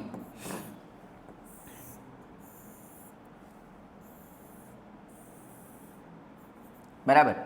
વર્તુળની ઉપર ABCD ચારેય શિરોબિંદુ આવેલા હોય તો આ ચતુષ્કોણને આપણે એક ચક્રીય ચતુષ્કોણ તરીકે ઓળખીએ છીએ. ચક્રીય ચતુષ્કોણના ચારેય ખૂણાના માપનો સરવાળો 360 હોય છે. આ પણ એક મહત્વનો મુદ્દો ધ્યાનમાં રાખવા જેવો. ત્યાર પછી વર્તુળના બે બિંદુમાંથી પસાર થતી જે રેખા હોય આને શું કહેવામાં આવે છે? વર્તુળની છેદિકા કહેવામાં આવે છે. આને વર્તુળની છેદિકા કહેવામાં આવે. ત્યાર પછી વર્તુળને સ્પર્શીને જે પસાર થાય એને વર્તુળનો સ્પર્શક કહેવામાં આવે. તમે જુઓ કે અહીં આગળ આ PQ રેખા છે, વર્તુળને એ બિંદુએ સ્પર્શે છે, એટલે આને શું કહેવામાં આવે? PQ રેખાને વર્તુળનો સ્પર્શક કહેવામાં આવે છે. બીજા કોઈ પોઈન્ટ મહત્વના લાગે એવા હોય તો જરા આપણે જોઈ લઈએ. વિદ્યાર્થી મિત્રો, હવે એક બે પોઈન્ટ ધ્યાનમાં રાખવા જેવા છે કે વર્તુળના અંદરના ભાગમાં રહેલા બિંદુમાંથી વર્તુળને એક પણ સ્પર્શક ના હોય. એ જ રીતે વર્તુળના બહાર આવેલા બિંદુમાંથી વર્તુળને સ્પર્શક દોરી શકાય, એ સ્પર્શકોની લંબાઈ સમાન પણ હોય. આ તમારા પ્રમેયનું વિધાન છે કે વર્તુળ આપેલું હોય અને વર્તુળનું બહાર આપેલું બિંદુ હોય તો બહારના બિંદુમાંથી અહીં આગળ તમે એક સ્પર્શક દોરો, આ બીજો સ્પર્શક દોરો, તો આ બંને સ્પર્શકની લંબાઈ કેવી હોય છે? તમારી સમાન હોય છે, બરાબર. ત્યાર પછી આ એક ધ્યાનમાં રાખવા જેવું છે કે વર્તુળનું કેન્દ્ર O છે. આ તો તમારી એક રાઇડર જ છે જેને તમારે સાબિત કરવાની છે કે ભાઈ આમાં સામસામેની બાજુઓનો સરવાળો AB વત્તા CD ઇઝ ઇક્વલ ટુ આ બાજુની સામસામેની બાજુઓનો સરવાળો AD વત્તા BC. તો ટૂંકા પ્રશ્નમાં ખાસ ધ્યાનમાં રાખી લેવાય એવી વસ્તુ છે કે ABCDનું અંતઃવૃત્ત, અંતઃવૃત્ત એટલે ચતુષ્કોણની બાજુઓને સ્પર્શતું વર્તુળ હોય તો આને અંતઃવૃત્ત કહેવામાં આવે, બરાબર છે. તો અહીં આગળ એમાં સામસામેની બાજુઓનો સરવાળો AB વત્તા CD ઇઝ ઇક્વલ ટુ અહીં આગળ આવે છે BC વત્તા AD, બરાબર. એક આને ધ્યાનમાં રાખવાનું છે. ત્યાર પછી એક આ નાનકડું સૂત્ર છે અંતઃત્રિજ્યાનું. તો વર્તુળ કાટકોણ ત્રિકોણ હોય અને કાટકોણ ત્રિકોણની ત્રણેય બાજુઓને સ્પર્શતું એક વર્તુળ હોય તો અહીં આગળ તમને અંતઃત્રિજ્યા, એ વર્તુળની જે ત્રિજ્યા હોય આ ત્રિજ્યાને તમે અંતઃત્રિજ્યા કહી શકો છો, બરાબર. અહીં આગળ આપણે જોઈએ કે વર્તુળની ત્રણેય બાજુઓને સ્પર્શતા વર્તુળને ત્રિકોણનું અંતઃવૃત્ત કહેવામાં આવે. આ વર્તુળને અંતઃવૃત્ત કહેવામાં આવે. અને વર્તુળના કેન્દ્ર અને ત્રિકોણનું અંતઃકેન્દ્ર, વર્તુળના કેન્દ્રને આપણે ત્રિકોણનું અંતઃકેન્દ્ર કહેવાય. આ વર્તુળનું કેન્દ્ર છે, આને આપણે અંતઃકેન્દ્ર કહેવામાં આવે છે. અને એની જે ત્રિજ્યા હોય, જેમ કે આ છે, આ છે, આ તરફની ત્રિજ્યા છે, એને અંતઃત્રિજ્યા કહેવામાં આવે. અને આ અંતઃત્રિજ્યાનું આ સૂત્ર છે કે પાયો વત્તા વેદ. આ તમારો પાયો, આ તમારો વેદ અને માઇનસ કર્ણ, એમાંથી કર્ણને બાદ કરો, ભાગ્યા 2 કરો એટલે તમને અંતઃત્રિજ્યા મળે છે. ત્યાર પછી ત્રિપુટીવાળી છે, ત્રિપુટીવાળાને સ્ક્રીનશોટ લઈ લેજો, તમને ક્યાંક ને ક્યાંક કામ લાગી જશે. હવે વિદ્યાર્થી મિત્રો, તમારું ચેપ્ટર નંબર 11 શરૂ થવા જઈ રહ્યું છે, વર્તુળનું ક્ષેત્રફળ. વિદ્યાર્થી મિત્રો, હવે સૂત્રો માટેના જે 2-3 મહત્વના ચેપ્ટર છે એમાંનું છે વર્તુળ સંબંધિત ક્ષેત્રફળ. એની આપણે વાત કરીએ તો વર્તુળનો પરિઘ, વર્તુળનો જે રાઉન્ડ શેપ છે, આ ધાર છે, આ ધારને આપણે એક વર્તુળનો પરિધ કહેવાય છે. આ ધારને વર્તુળનો પરિધ કહેવાય અને વર્તુળના પરિધનું સૂત્ર છે 2πr, જ્યાં r એટલે ત્રિજ્યા, બરાબર છે, અથવા પાઈ ડી એવું પણ કહી શકાય. ત્યાર પછી જે વર્તુળનું ક્ષેત્રફળ, વર્તુળના ક્ષેત્રફળનું સૂત્ર છે પાઈ આરનો વર્ગ. વર્તુળનો જે અંદરનો એરિયા છે, આ અંદરના એરિયાને વર્તુળનું આપણે ક્ષેત્રફળ કહીએ છીએ, એનું સૂત્ર છે પાઈ આરનો વર્ગ, બરાબર. ત્યાર પછી વર્તુળનો ચાપ, બરાબર. હવે અહીંયાથી આપણા મેઇન ટોપિક શરૂ થાય છે કે એક વર્તુળ આપણે રચીએ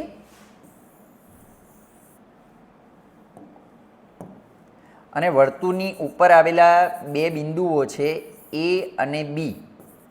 એ ને બીને જોડતો વર્તુળનો જે ભાગ છે, એ ને બીને જોડતા વર્તુળના જે તમને દેખાય છે, આ વર્તુળનો જે જાડો ભાગ છે, આ જાડા ભાગને કહેવાય છે વર્તુળનો ચાપ, બરાબર છે. વર્તુળના ચાપની અહીં આગળ વાત કરીએ તો 3 પ્રકારના ચાપ છે: લઘુચાપ, ગુરુચાપ અને અર્ધવર્તુળ ચાપ. આપણે લઘુચાપનું સૂત્ર, તો લઘુચાપનું સૂત્ર છે પાઈ આર થીટા નીચે છેદમાં 180. ખાસ યાદ રાખજો, બહુ મહત્વનું સૂત્ર. ત્યાર પછી ગુરુચાપનું સૂત્ર, તો ગુરુચાપની અંદર કાંઈ જ નથી કરવાનું. આખું જે આ વર્તુળનો પરિધ છે એમાંથી તમે આ લઘુચાપને કટ કરી નાખો તો બાકીનો જે આ રે, બાકીનો જે તમારો ભાગ રહે છે એ બાકીના ભાગને આપણે ગુરુચાપ કહીએ છીએ. તો અહીં આગળ આ વાળો પોર્શન છે તમારો, આ વાળો પોર્શન, આટલા વાળો ચાપ, આ ચાપને આપણે શું કહીએ છીએ? ગુરુચાપ, બરાબર છે. અને ગુરુચાપનું સૂત્ર છે વર્તુળનો પરિધ માઇનસ લઘુચાપ.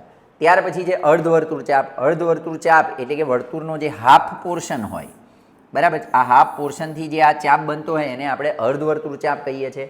અને અર્ધવર્તુળ ચાપનું સૂત્ર છે પાઈ ગુણ્યા આર. ત્યાર પછી લઘુચાપ, ગુરુચાપ, બંનેને તમે ભેગા કરી દો, લઘુચાપ વત્તા ગુરુચાપ, આ તમારો લઘુચાપ છે અને આ ઉપરનો ગુરુચાપ છે, એ બેને ભેગા કરો તો આખો જે રાઉન્ડ શેપ બને એને કહેવાય છે વર્તુળનો પરિધ અથવા તો વર્તુળ, બરાબર. વિદ્યાર્થી મિત્રો, તો આ વાત આવી છે તમારી ચાપની. હવે બીજો જે શબ્દ છે તે વૃત્તાંશ. વર્તુળાકાર પ્રદેશની બે ત્રિજ્યાઓ અને તેને અનુરૂપ ચાપ વચ્ચે ઘેરાયેલા પ્રદેશને વર્તુળનો વૃત્તાંશ કહેવામાં આવે છે. ખાસ કરીને આપણે આકૃતિમાં જોઈએ તો વર્તુળનો વૃત્તાંશ કોને કહેવામાં આવે? તો અહીં આગળ હું એક રાઉન્ડ શેપ દોરું છું. હવે આની અંદર છે, આનું કેન્દ્ર ઓ છે, વર્તુળ પર આવેલા બિંદુ તમારા એ અને બી, વર્તુળની ત્રિજ્યા અને વર્તુળનો આ લઘુચાપ, બરાબર, એનાથી ઘેરાયેલો જે આ પ્રદેશ છે, આ ઘેરાયેલા આ પ્રદેશને આપણે શું કહીએ છીએ? લઘુ વૃત્તાંશ તરીકે ઓળખવામાં આવે છે. તો લઘુ વૃત્તાંશના ક્ષેત્રફળનું સૂત્ર છે પાઈ આર સ્ક્વેર થીટા નીચે છેદમાં 360. ત્યાર પછી લઘુ વૃત્તાંશ ને લઘુચાપની લંબાઈ વચ્ચેનો સંબંધ છે. તો લઘુ વૃત્તાંશ તથા લઘુચાપની લંબાઈ વચ્ચેનો સંબંધ એક બીજું બી સૂત્ર છે એલ ગુણ્યા આર નીચે છેદમાં 2. આ સૂત્ર જનરલી ખાસ કંઈ કામ લાગે એવું નથી. હવે ગુરુ વૃત્તાંશની આપણે વાત કરીએ તો ગુરુ વૃત્તાંશની અંદર વર્તુળનું ક્ષેત્રફળ, એમાંથી લઘુ વૃત્તાંશનું બાદ કરી નાખો એટલે ગુરુ વૃત્તાંશ મળે. આ વર્તુળનું ક્ષેત્રફળ છે એમાંથી આ નીચેનો તમારો લઘુ વૃત્તાંશ છે એને તમે ડિલીટ કરી નાખો, આને તમે આખા જ ભાગને તમે કટ કરી નાખો તો જે આ બાકીનો પોર્શન રહે છે તમારો, આ બાકીનો પોર્શન, આ પોર્શન, આને આપણે કહીએ છીએ ગુરુ વૃત્તાંશ, બરાબર છે. અને ત્યાર પછી આવે છે આગળનું અર્ધવૃત્તાંશ. અર્ધવૃત્તાંશની અંદર જનરલી આ પ્રમાણે હોય કે ભાઈ અડધો શેપ હોય, તમને આ વર્તુળ આપેલું છે અને વર્તુળની અંદરથી જે આ અડધો ભાગ બને છે, બરાબર છે, વર્તુળની અંદર જે અડધો ભાગ બને છે આ અડધા ભાગને આપણે શું કહીએ છીએ? એનું અર્ધવર્તુળ ચાપ કહેવાય છે. અને અર્ધવર્તુળ ચાપનું જે સૂત્ર છે એ સૂત્ર આ પ્રમાણે છે. ઓકે, અર્ધવૃત્તાંશનું સૂત્ર પાઈ આર સ્ક્વેર નીચે છેદમાં 2. વિદ્યાર્થી મિત્રો, હવે લઘુ વૃત્તખંડની વાત કરીએ કે ભાઈ લઘુ વૃત્તખંડનું સૂત્ર શું છે? તો લઘુ વૃત્તખંડ પહેલાં તો કોને કહેવાય એનો શેપ આપણે સમજી લઈએ. આ એક વર્તુળ છે અને વર્તુળનો જે આ શેપ છે, વાટકા જેવો શેપ, આ વાટકા જેવા શેપને આપણે કહીએ છીએ લઘુ વૃત્તખંડ. તો લઘુ વૃત્તખંડનું સૂત્ર છે પાઈ આર સ્ક્વેર થીટા નીચે છેદમાં 360.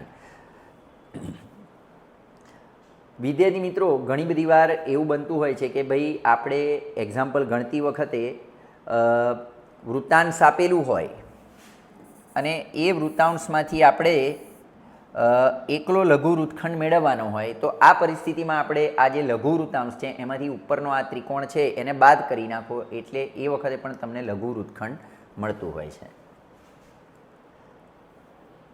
ગુરુ વૃત્તાંશનું તમારે ક્ષેત્રફળ ગુરુ વૃત્તખંડનું તમારે ક્ષેત્રફળ જોઈતું હોય તો એ આવી રીતે મળે કે એક તમને આપેલો છે વર્તુળનું ક્ષેત્રફળ, એમાંથી લઘુ વૃત્તખંડનું બાદ કરી નાખો. આ પ્રમાણે હોય કે આ એક વર્તુળ છે, એ વર્તુળમાંથી આ તમારો નીચેનો જે શેપ છે એ તમારો લઘુ વૃત્તખંડ છે.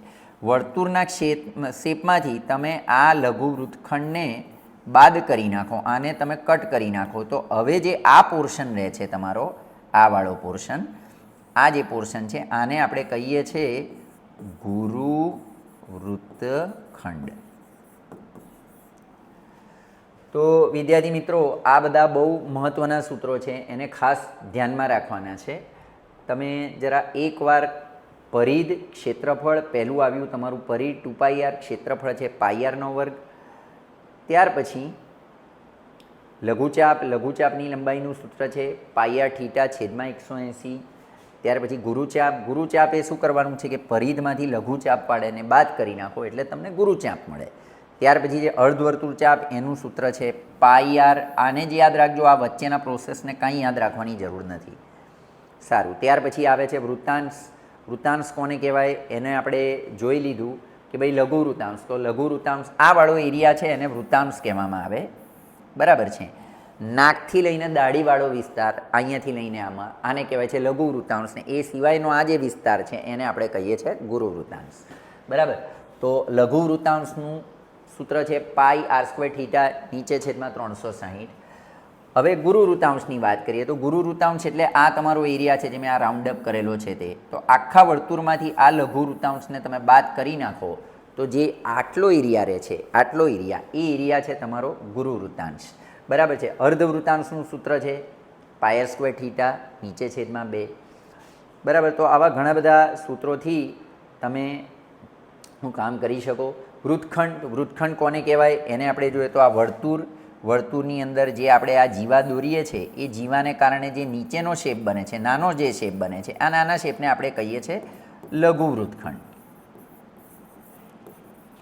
અને એનાથી જે આ મોટો શેપ બને છે આને કહેવાય છે આપણે ગુરુ વૃત્તખંડ, બરાબર.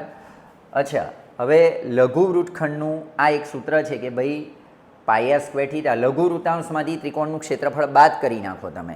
આ જે લઘુ વૃત્તાંશ છે, આ લઘુ વૃત્તાંશમાંથી આ ઉપરનો ત્રિકોણને તમે બાદ કરી નાખો તો જે બાકીનો આટલો એરિયા રહે છે એ તમારો શું બને છે?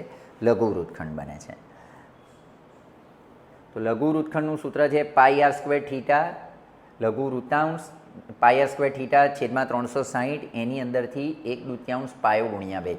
જો નીચેનો ત્રિકોણ જે અહીં આગળ આવેલો તમારો જે ત્રિકોણ છે એ ત્રિકોણનું સૂત્ર તમે ના જાણતા હોય તો 1/2 પાયો ગુણ્યા 2 ને જો એ સમબાજુ આપેલો હોય તો અહીં આગળ તમારે લખવાનું કે ભાઈ લઘુ વૃત્તાંશમાંથી આ સમબાજુના ત્રિકોણનું ક્ષેત્રફળને તમે બાદ કરી નાખો એટલે જે મળે છે એ તમારો લઘુ વૃત્તખંડ મળે છે. વિદ્યાર્થી મિત્રો, તો આ તમારું ચેપ્ટર નંબર 11 પૂરું થઈ ગયું. હવે આપણે ચેપ્ટર નંબર 12 તરફ આગળ વધીએ. ચલો વિદ્યાર્થી મિત્રો, હવે સહેજ આગળ વધીએ. પૃષ્ઠફળ અને ઘનફળ અત્યંત મહત્ત્વનું ચેપ્ટર, અને આની અંદર આવતા જે સૂત્રો છે એ ખાસ જોડકામાં બી ઘણી બધી વાર પૂછાતા હોય છે, એટલે આને ખાસ ધ્યાનમાં રાખવાનું છે. સમઘનનું કુલ પૃષ્ઠફળ, સમઘનની આપણે વાત કરીએ તો સમઘન આ પ્રમાણે હોય છે, તમને એનો ખ્યાલ હશે જ.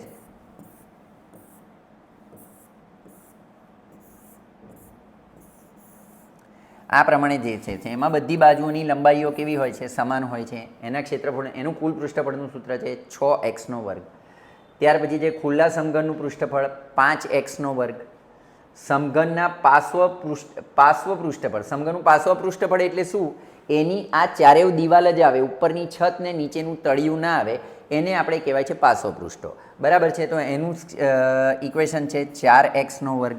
સમઘનના ઘનફળનું છે x3 અથવા l3 એમ પણ ઘણા લોકો કહેતા હોય છે. સમઘનના લાંબા વિકર્ણની લંબાઈ જે આપણે જરૂર નથી. હવે આપણે લંબઘનની વાત કરીએ તો લંબઘનનો શેપ આ પ્રમાણે હોય છે, લંબાઈ, પહોળાઈ અને ઊંચાઈ.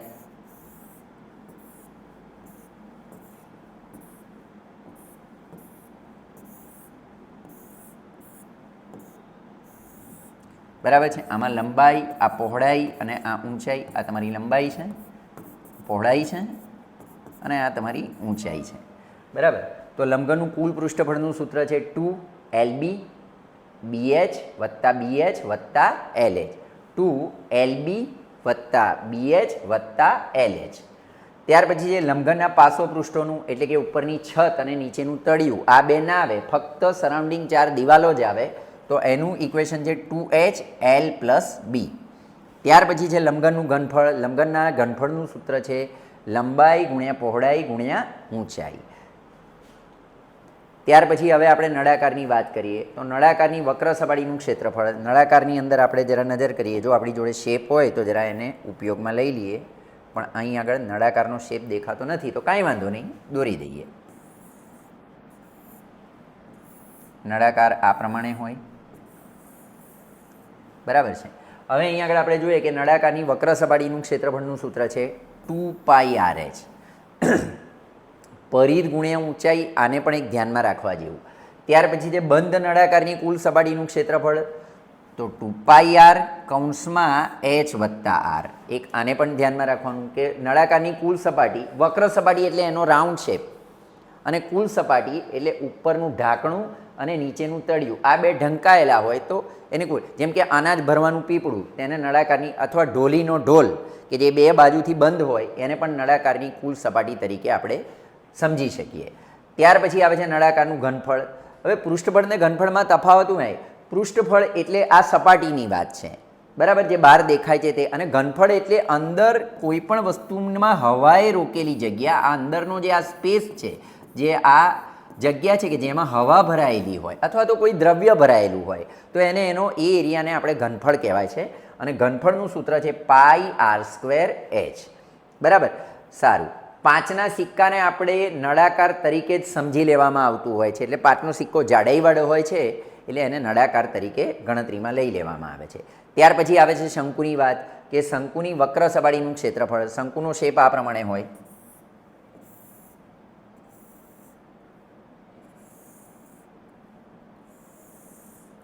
બરાબર. તો શંકુની વક્ર સપાટી એટલે તમે અહીં આગળ શંકુ જોશો, જેમ કે બર્થડેમાં પહેરવામાં આવતી કેપ છે, અથવા તો તમે જોશો કે ચણા ચોર ગરમવાળો જે પ્રમાણે પેલું એનું પડીકું બનાવે છે, એ જે શેપ છે એ શંકુની વક્ર સપાટી કહેવાય ને. એનું સૂત્ર છે πRL, જ્યાં R એટલે ત્રિજ્યા અને L એટલે ત્રાસી ઊંચાઈ.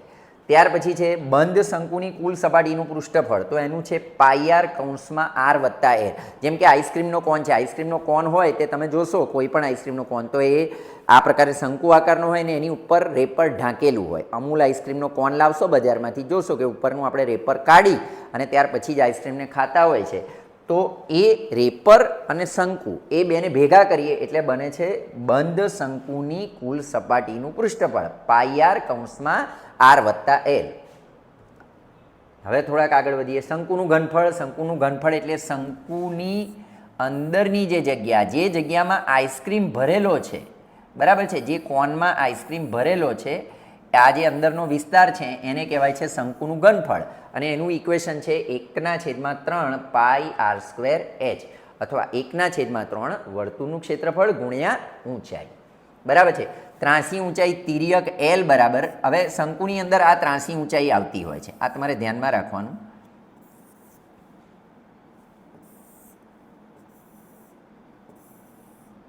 શંકુની અંદર આ તમારી રેગ્યુલર ઊંચાઈ છે, આ તમારી ત્રિજ્યા R છે, અને આ L એટલે તમારી ત્રાસી ઊંચાઈ. બરાબર. તો અહીં આગળ તમારે પાયથાગોરસ પ્રમાણે Lનો વર્ગ કર્ણ જેવી જગ્યા ઉપર છે, એટલે Lનો વર્ગ બરાબર Hનો વર્ગ વત્તા Rનો વર્ગ, આ પ્રમાણે એને સમજી શકાય. ત્યાર પછી મહત્વના સૂત્રો આવે છે અર્ધગોલક. અર્ધગોલક આ પ્રમાણે હોય શેપમાં.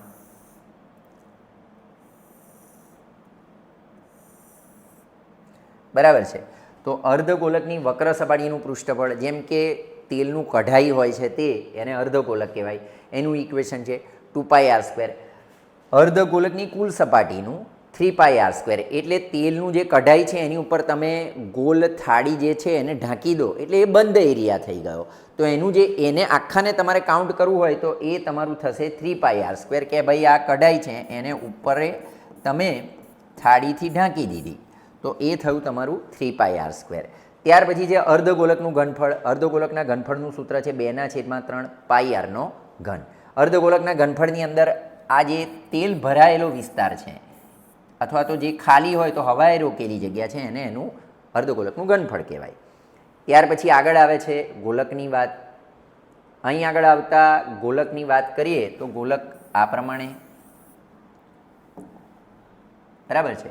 ગોલકનું પૃષ્ઠફળ એટલે કે એનો જે સરાઉન્ડ એરિયા છે, બહારની જે સપાટી છે ગોલકની, બરાબર, એનું ઇક્વેશન છે 4πr². અને ત્યાર પછી ગોલકનું ઘનફળ એટલે કે ગોલકનો આ અંદરનો વિસ્તાર છે, બરાબર, આ જે હવાએ રોકેલી જગ્યા છે અથવા કંઈક વસ્તુ ભરેલી હોય તો એને કહેવાય છે ગોલકનું ઘનફળ 4/3 પાઈ આરનો ઘન. વિદ્યાર્થી મિત્રો, અહીં આગળ આવેલા જે આ એકમ કન્વર્ટ કરવાના છે એને તમારે વિશેષ ધ્યાનમાં રાખવાના છે કે 1 લીટર બરાબર 1000 સેમીનો ઘન. આ બહુ જ ઇમ્પોર્ટન્ટ વસ્તુ છે.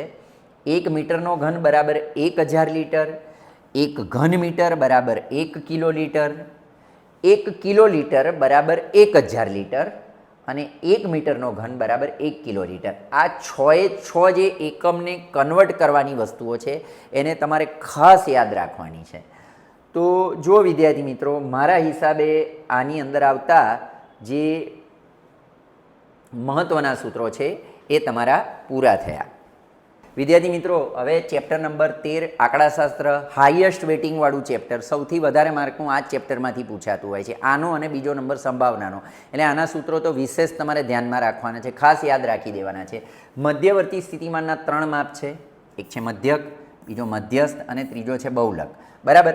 તો સૌથી પહેલાં આપણે બહુલકની વાત કરીએ. જો બહુલકનું તમને અહીં આગળ જે દેખાતા 3 સૂત્રો છે ને એ ટૂંકા પ્રશ્ન માટે 1 ગુણ માટે બહુ જ ઇમ્પોર્ટન્ટ સૂત્રો છે, ખાસ ધ્યાનમાં રાખજો. Z = 3m - 2x બાર. Z એટલે તમારો મધ્યક, m એટલે મધ્યસ્થ ને x બાર એટલે તમારો મધ્યક, બરાબર. Z એટલે તમારો બહુલક, m એટલે મધ્યસ્થ અને x બાર એટલે તમારો આવે છે મધ્યક. એવી રીતે Z - m કરીને 2m - x બાર.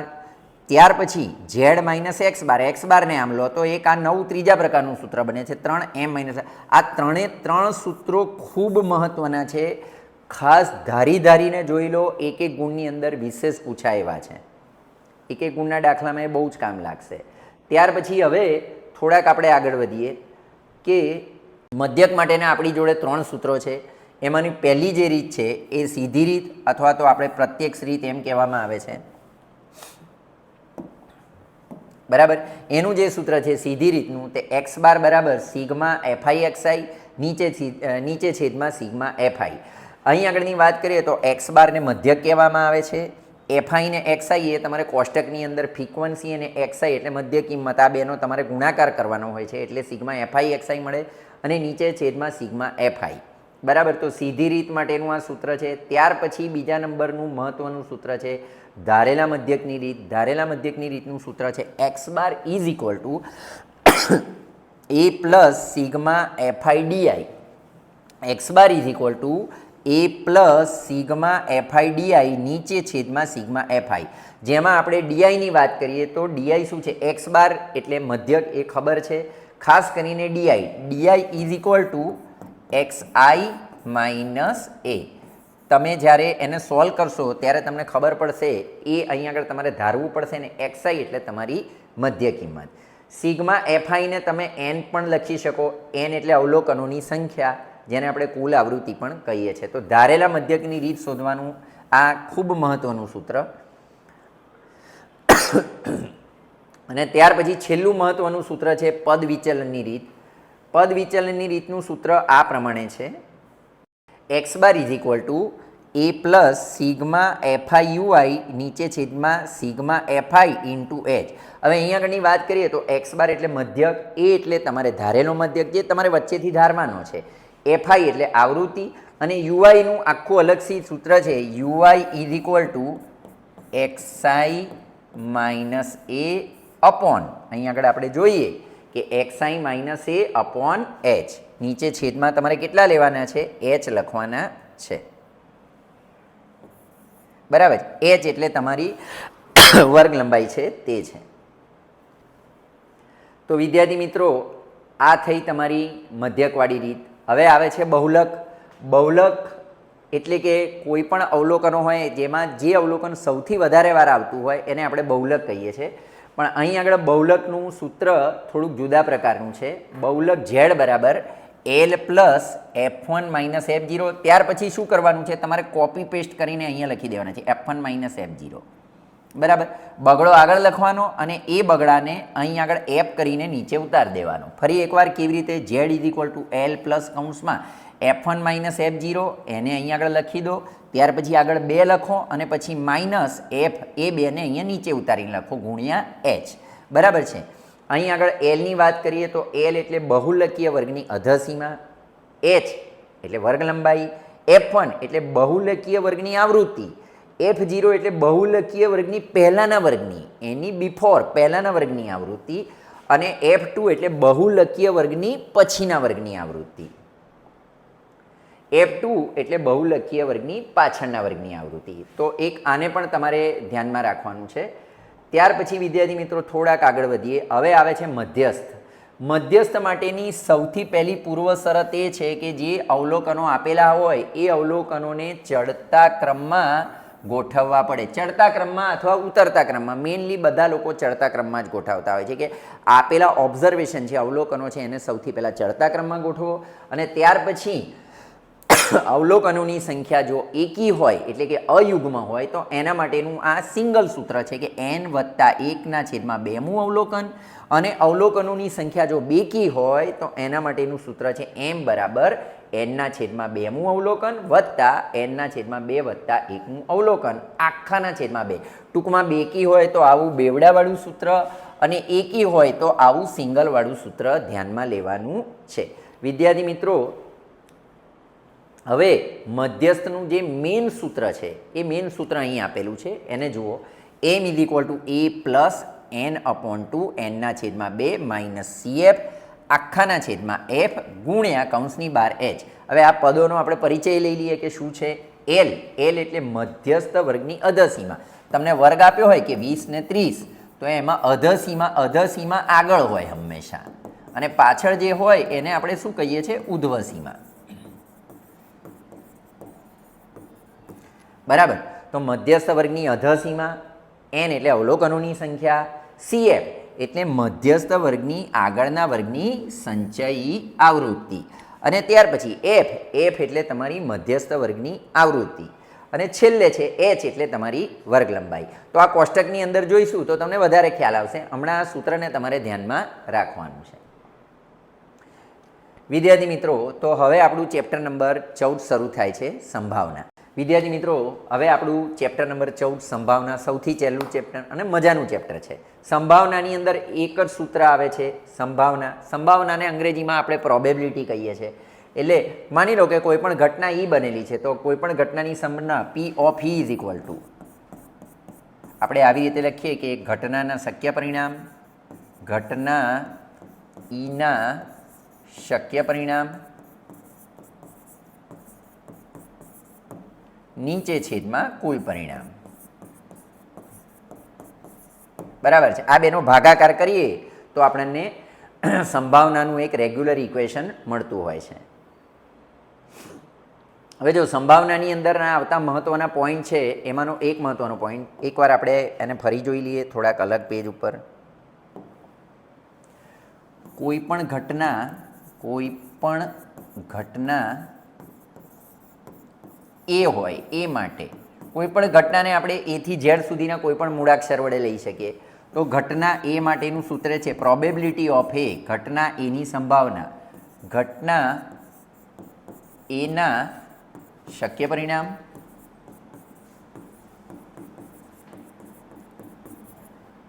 નીચે છેદમાં કુલ પરિણામ.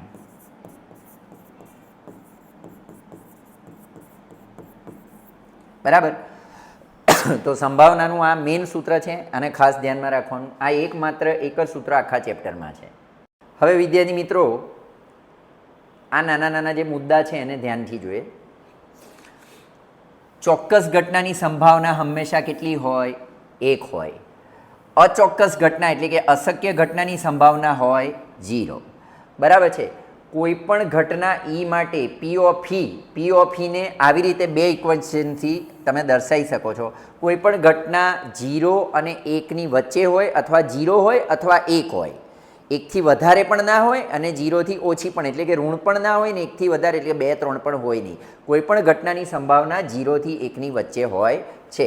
એને કાં તો આવી રીતે લખાય કાં તો આવી રીતે લખાતું હોય છે, કે આ બે પોઈન્ટને ખાસ તમારે ધ્યાનમાં રાખવાના છે.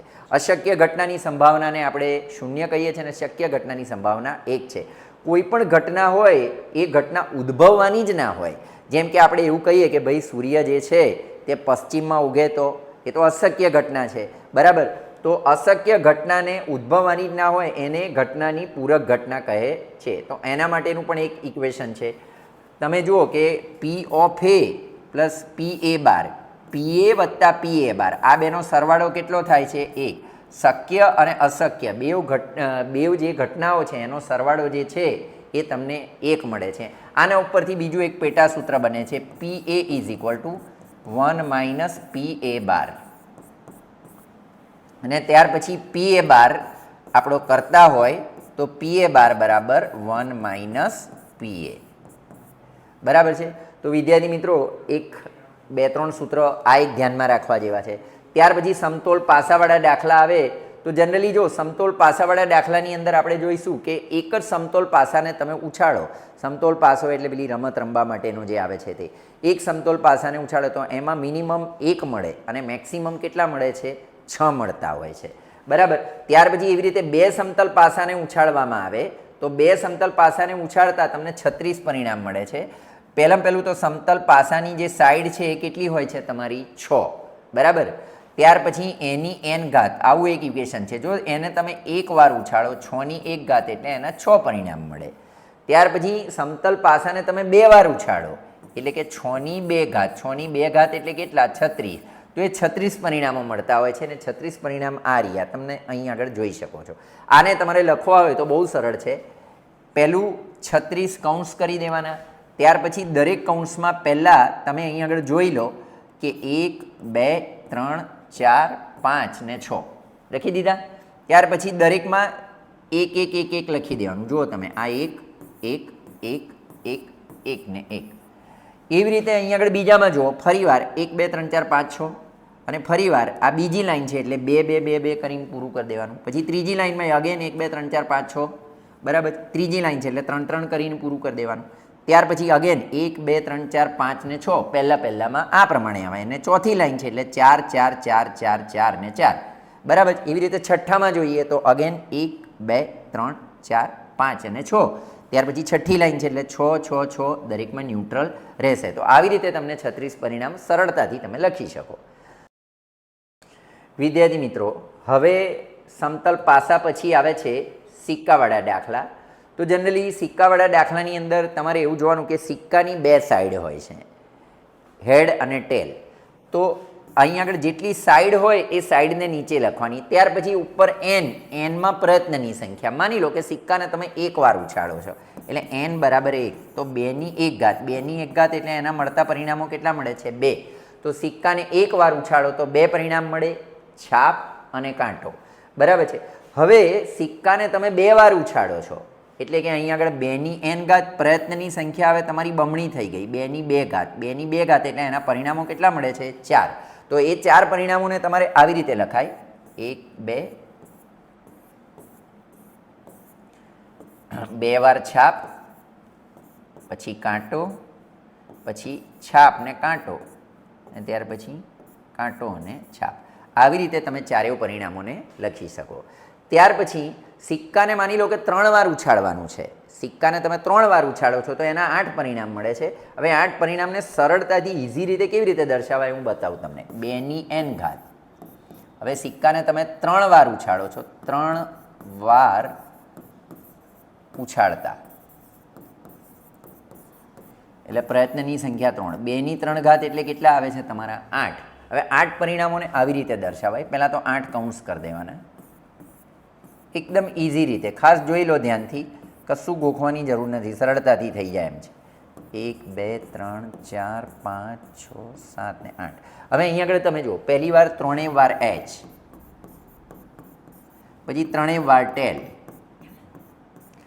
પછી આ એચ છે ને એને આમ ક્રોસમાં લખી દેવાના, એચ એચ એચ, પછી આ ટેલ છે ને એને ક્રોસમાં લખી દેવાના, ટી ટી ટી, બરાબર. હવે અહીંયા આગળ ફક્ત પૂરું જ કરવાનું છે. એચ પછી કયા રહ્યા? ટી ટી, પછી અહીંયા આગળ ખાલી જગ્યા ઉપર ટી ટી, પછી અહીંયા આગળ ટી અને ટી.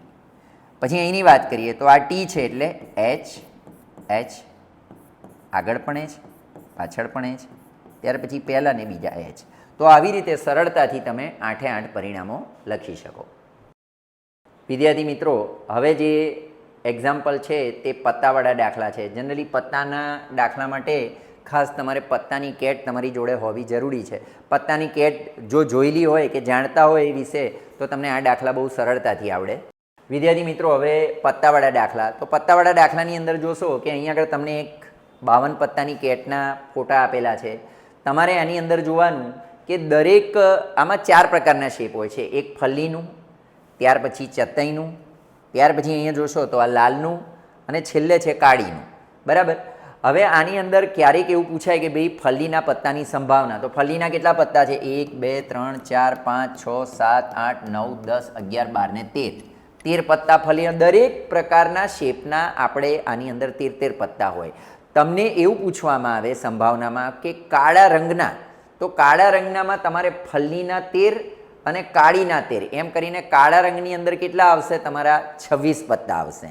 તમને એમ પૂછે લાલના નહીં, લાલ રંગના પત્તા, લાલ રંગના પત્તાની સંભાવના પૂછે તો અહીંયા તમારે ચતઈવાળા 13 લેવાના અને લાલવાળા 13 લેવાના. એમ કરીને 13 ને 13 લાલ રંગના પત્તા કેટલા થશે? તમારા 26. અને એકલા લાલના પૂછે તો તમારે કેટલા લેવાના? આ લાલના જ 13 પત્તા લેવાના. અચ્છા, આ પ્રકારના દાખલામાં તમને એવું પૂછવામાં આવે કે ભાઈ મુખાકૃતિવાળા પત્તા, ફક્ત જેમાં ફોટા આવતા હોય એવા પત્તા, તો કુલ 52 જે છે કુલ પત્તા, એમાંથી મુખાકૃતિવાળા પત્તા તમે જોશો તો જો આ 1 2 3 4 5 6 7 8 9 10 11 12, બરાબર છે. 4 બાદશાહ હોય, 4 રાણી હોય અને 4 ગુલામ હોય, એમ મળી અને મુખાકૃતિવાળા કેટલા પત્તા હોય? 12 પત્તા હોય છે. તો એક આ ધ્યાનમાં રાખવા જેવી વસ્તુ છે. અહીંયા તમે જોઈ શકો છો કે ભાઈ ફલ્લીનો શેપ આવો હોય એના 13 પત્તા હોય, લાલનો આવો હોય એના 13 પત્તા હોય, ચોકટનો આ પ્રમાણે શેપ હોય એના 13 અને કાળીનું પત્તું હોય એના 13, બરાબર છે. કાળા રંગના કુલ કેટલા પત્તા હોય? 26, જે હમણાં વાત કરી એ પ્રમાણે. લાલ રંગના પણ કેટલા હોય? 26. કાળીનું કીધું હોય તો કાળીનું ફક્ત આ જ કહેવાય અને એના 13 પત્તા હોય, પણ કાળા રંગનું કીધું હોય તો ફલ્લીનું અને કાળીનું બેવનો સમાવેશ થાય એટલે 13 ને 13 થાય 26. તો વિદ્યાર્થી મિત્રો, બહુ સરળતાથી સમજાઈ જાય એવી વાત છે. હવે ગુણ આધારિત જે એક્ઝામ્પલ પૂછાતા હોય છે એમાં તમારે ધ્યાનમાં રાખવાનું કે ભાઈ અહીં આગળ જુઓ તમે કે ભાઈ 50 ગુણની પરીક્ષામાં 45 મેળવેલા ગુણ હોય તો એની સંભાવના તો 1/51. હવે તમને એવું થાય કે સર 51 કેમ? જો 50 ગુણની પરીક્ષામાં વિદ્યાર્થીના 1 માર્કથી લઈને 50 માર્ક સુધી આવવાની સંભાવના રહે, પણ કોઈ વિદ્યાર્થી એવો હોય કે કોરું જ છોડીને આવતો રહે તો એનો 0 માર્કે આવી શકે. એટલે 0 માર્ક આવે એ સંભાવના તમારી 51 નંબરની થશે. એટલે એ 50 માર્કની પરીક્ષામાં કુલ જે સંભાવનાઓ છે તે 51 છે અને એમાંથી 45 ગુણ આવે એની સંભાવના 1 જ છે, એટલે 1/51. એટલે 51 વાળો મુદ્દો ખાસ ધ્યાનમાં રાખવા જેવો છે. એવી રીતે 80 ગુણની પરીક્ષામાં 80માંથી 80 ગુણ લાવે એની સંભાવના કેટલી? તો 80માંથી 80 ગુણ લાવે એની સંભાવના 1 જ છે, પણ એના કુલ પરિણામો કેટલા લખવાના? 81, કારણ કે 1 માર્કથી લઈને 80 માર્ક અને જોડે જોડે 0 પણ માર્ક આવી શકે. એટલે 0 માર્ક આવી શકે એ ઘટનાને આપણે કન્સિડર કરી છે, એટલે 81 નંબરની ઘટના છે. એટલે 81માંથી 80 માર્ક આવે એવી એક ઘટના. તો વિદ્યાર્થી મિત્રો, આ બધી વસ્તુઓ નાના નાના પોઈન્ટ છે, એને ખાસ ધ્યાનમાં રાખજો. હવે ખાસ કરીને લીપ વર્ષના દિવસોની વાત કરીએ તો લીપ વર્ષમાં આવતા કુલ દિવસો કેટલા હોય છે? તમારા 366 હોય છે. અને લીપ વર્ષ વગરના આવતા દિવસો કેટલા હોય છે? તમારા 365 હોય છે. તો આ વસ્તુઓને ખાસ તમારે ધ્યાનમાં રાખવાની છે લીપ વર્ષવાળા દાખલા. હવે તમારે અહીં આગળ એક જોવાનું છે અંકો આધારિત દાખલામાં કે 1 થી 100 સુધીની સંખ્યામાં 25 અવિભાજ્ય સંખ્યાઓ આવે. આ 1 થી 100 સુધીની સંખ્યા, આનો તમારે સ્ક્રીનશોટ લઈ લેવાનો છે અને આની અંદર અવિભાજ્ય એટલે કે જેના ભાગ ના પડે એવી આવતી 11 છે, 13 છે, 19 છે. આવી જે અવિભાજ્ય છે એવી કેટલી સંખ્યાઓ મળે છે? 25 મળે છે. ત્યાર પછી 1 થી 50 સુધીની અંદર અવિભાજ્ય સંખ્યાઓ કેટલી મળે છે? 15 મળે છે. કઈ કઈ એ તમે આની અંદરથી શોધી લેવાનું છે. ત્યાર પછી 1 થી 90 સુધીની અંદર 9 પૂર્ણ વર્ગ સંખ્યા. પૂર્ણ વર્ગ સંખ્યા એટલે એવી સંખ્યા જેનું વર્ગમૂળ નીકળતું હોય. જેમ કે 1 નું વર્ગમૂળ એ નીકળે, 4 નું વર્ગમૂળ 2 નીકળે, 25 નું વર્ગમૂળ કેટલું નીકળે? 5. તો જેનું વર્ગમૂળ નીકળી શકે એને આપણે પૂર્ણ વર્ગ સંખ્યા કહીએ છીએ. ત્યાર પછી પૂર્ણ ઘન સંખ્યા જેનું ઘનમૂળ નીકળતું એને પૂર્ણ ઘન સંખ્યા. જેમ કે 1 એનું ઘનમૂળ નીકળે 1. ત્યાર પછી છે 27. 27નું ઘનમૂળ નીકળે તમારું 3. ત્યાર પછી ઘનમૂળમાં 64. 64નું ઘનમૂળ નીકળે કેટલું તમારું? 4. ત્યાર પછી આવે છે 81. 81નું આપણે ઘનમૂળ કરીએ ના 64નું ઘનમૂળ આપણું 4 થાય છે અને ત્યાર પછી 3 ગુણ્યા 3 81નું તો લગભગ કોઈક પ્રકારનું ઘનમૂળ નહીં થાય, પણ એવી આવતી પૂર્ણઘન સંખ્યાઓ કેટલી છે? 1 છે, 8 છે, 27 છે અને 64 છે. બરાબર. 8નું ઘનમૂળ નીકળે છે તમારું 2. તો વિદ્યાર્થી મિત્રો, આ જે છે તે સંખ્યા આધારિત દાખલા છે, એને એક તમારે ધ્યાનમાં રાખવાના છે. ત્યાર પછી અહીં આગળ આ બોર્ડ પર લખેલું છે એને એક ગુણમાં ક્યારેક પૂછાઈ શકે કે ભાઈ છાપ મળવાની પ્રયોગાત્મક સંભાવના કેટલી છે? 0.507. અહીં આગળ જોશો કે 18મી સદીમાં ફ્રેન્ચ પ્રકૃતિજ્ઞ કોમ્ટ દી બફને સિક્કાને 40 વખત એટલે કે 4040 વખત ઉછાળ્યા અને એમાં 2048 વાર તમને છાપ મળી. તો છાપ મળવાની સંભાવના આ પ્રમાણે છે કે 40 બરાબર છે, 2048ના છેદમાં 40 તો એનો ભાગાકાર આવે છે 0.507. એવી રીતે બ્રિટનના જે.ઈ. કેરીચે સિક્કાને 10,000 વાર ઉછાળ્યા તો એ પ્રકારે પ્રયોગ કરતાં એની સંભાવના મળી 0.5067. અને ત્યાર પછી આંકડાશાસ્ત્રી કાર્લ પિયર્સને 24,000 વાર સિક્કાને ઉછાળ્યા અને એમાંથી 12,012 વખત છાપ મળી તો એની સંભાવના છે 24. 12,012ના છેદમાં 24,000 તો એની સંભાવના પણ તમને મળે છે 0.5005. તો એક આ પણ ધ્યાનમાં રાખવા જેવો મુદ્દો છે. વિદ્યાર્થી મિત્રો, મારા હિસાબે અહીં આગળ બધા જ જે તમારા પોઈન્ટ છે મહત્ત્વના તે પૂરા થાય છે. હવે આ ચેપ્ટરમાં ખાસ કંઈ સૂત્રો માટેનું રહેતું નથી, એટલે તમારે હવે આ બધા સૂત્રોને એકવાર યાદ કરી આ વિડીયો જોઈ અને સરસ મજાની તૈયારી કરવાની, જેથી તમારા પરીક્ષાની અંદર ખૂબ સરસ મજાના માર્ક આવી જાય. તો wish you all the best બધા વિદ્યાર્થીઓને. Good luck. સરસ મજાના તમે પરીક્ષાની અંદર માર્ક મેળવી શકો એવી મારા તરફથી, ક્લાસીસ તરફથી તમને બધાને વેલ વિશીસ. અસ્તુ.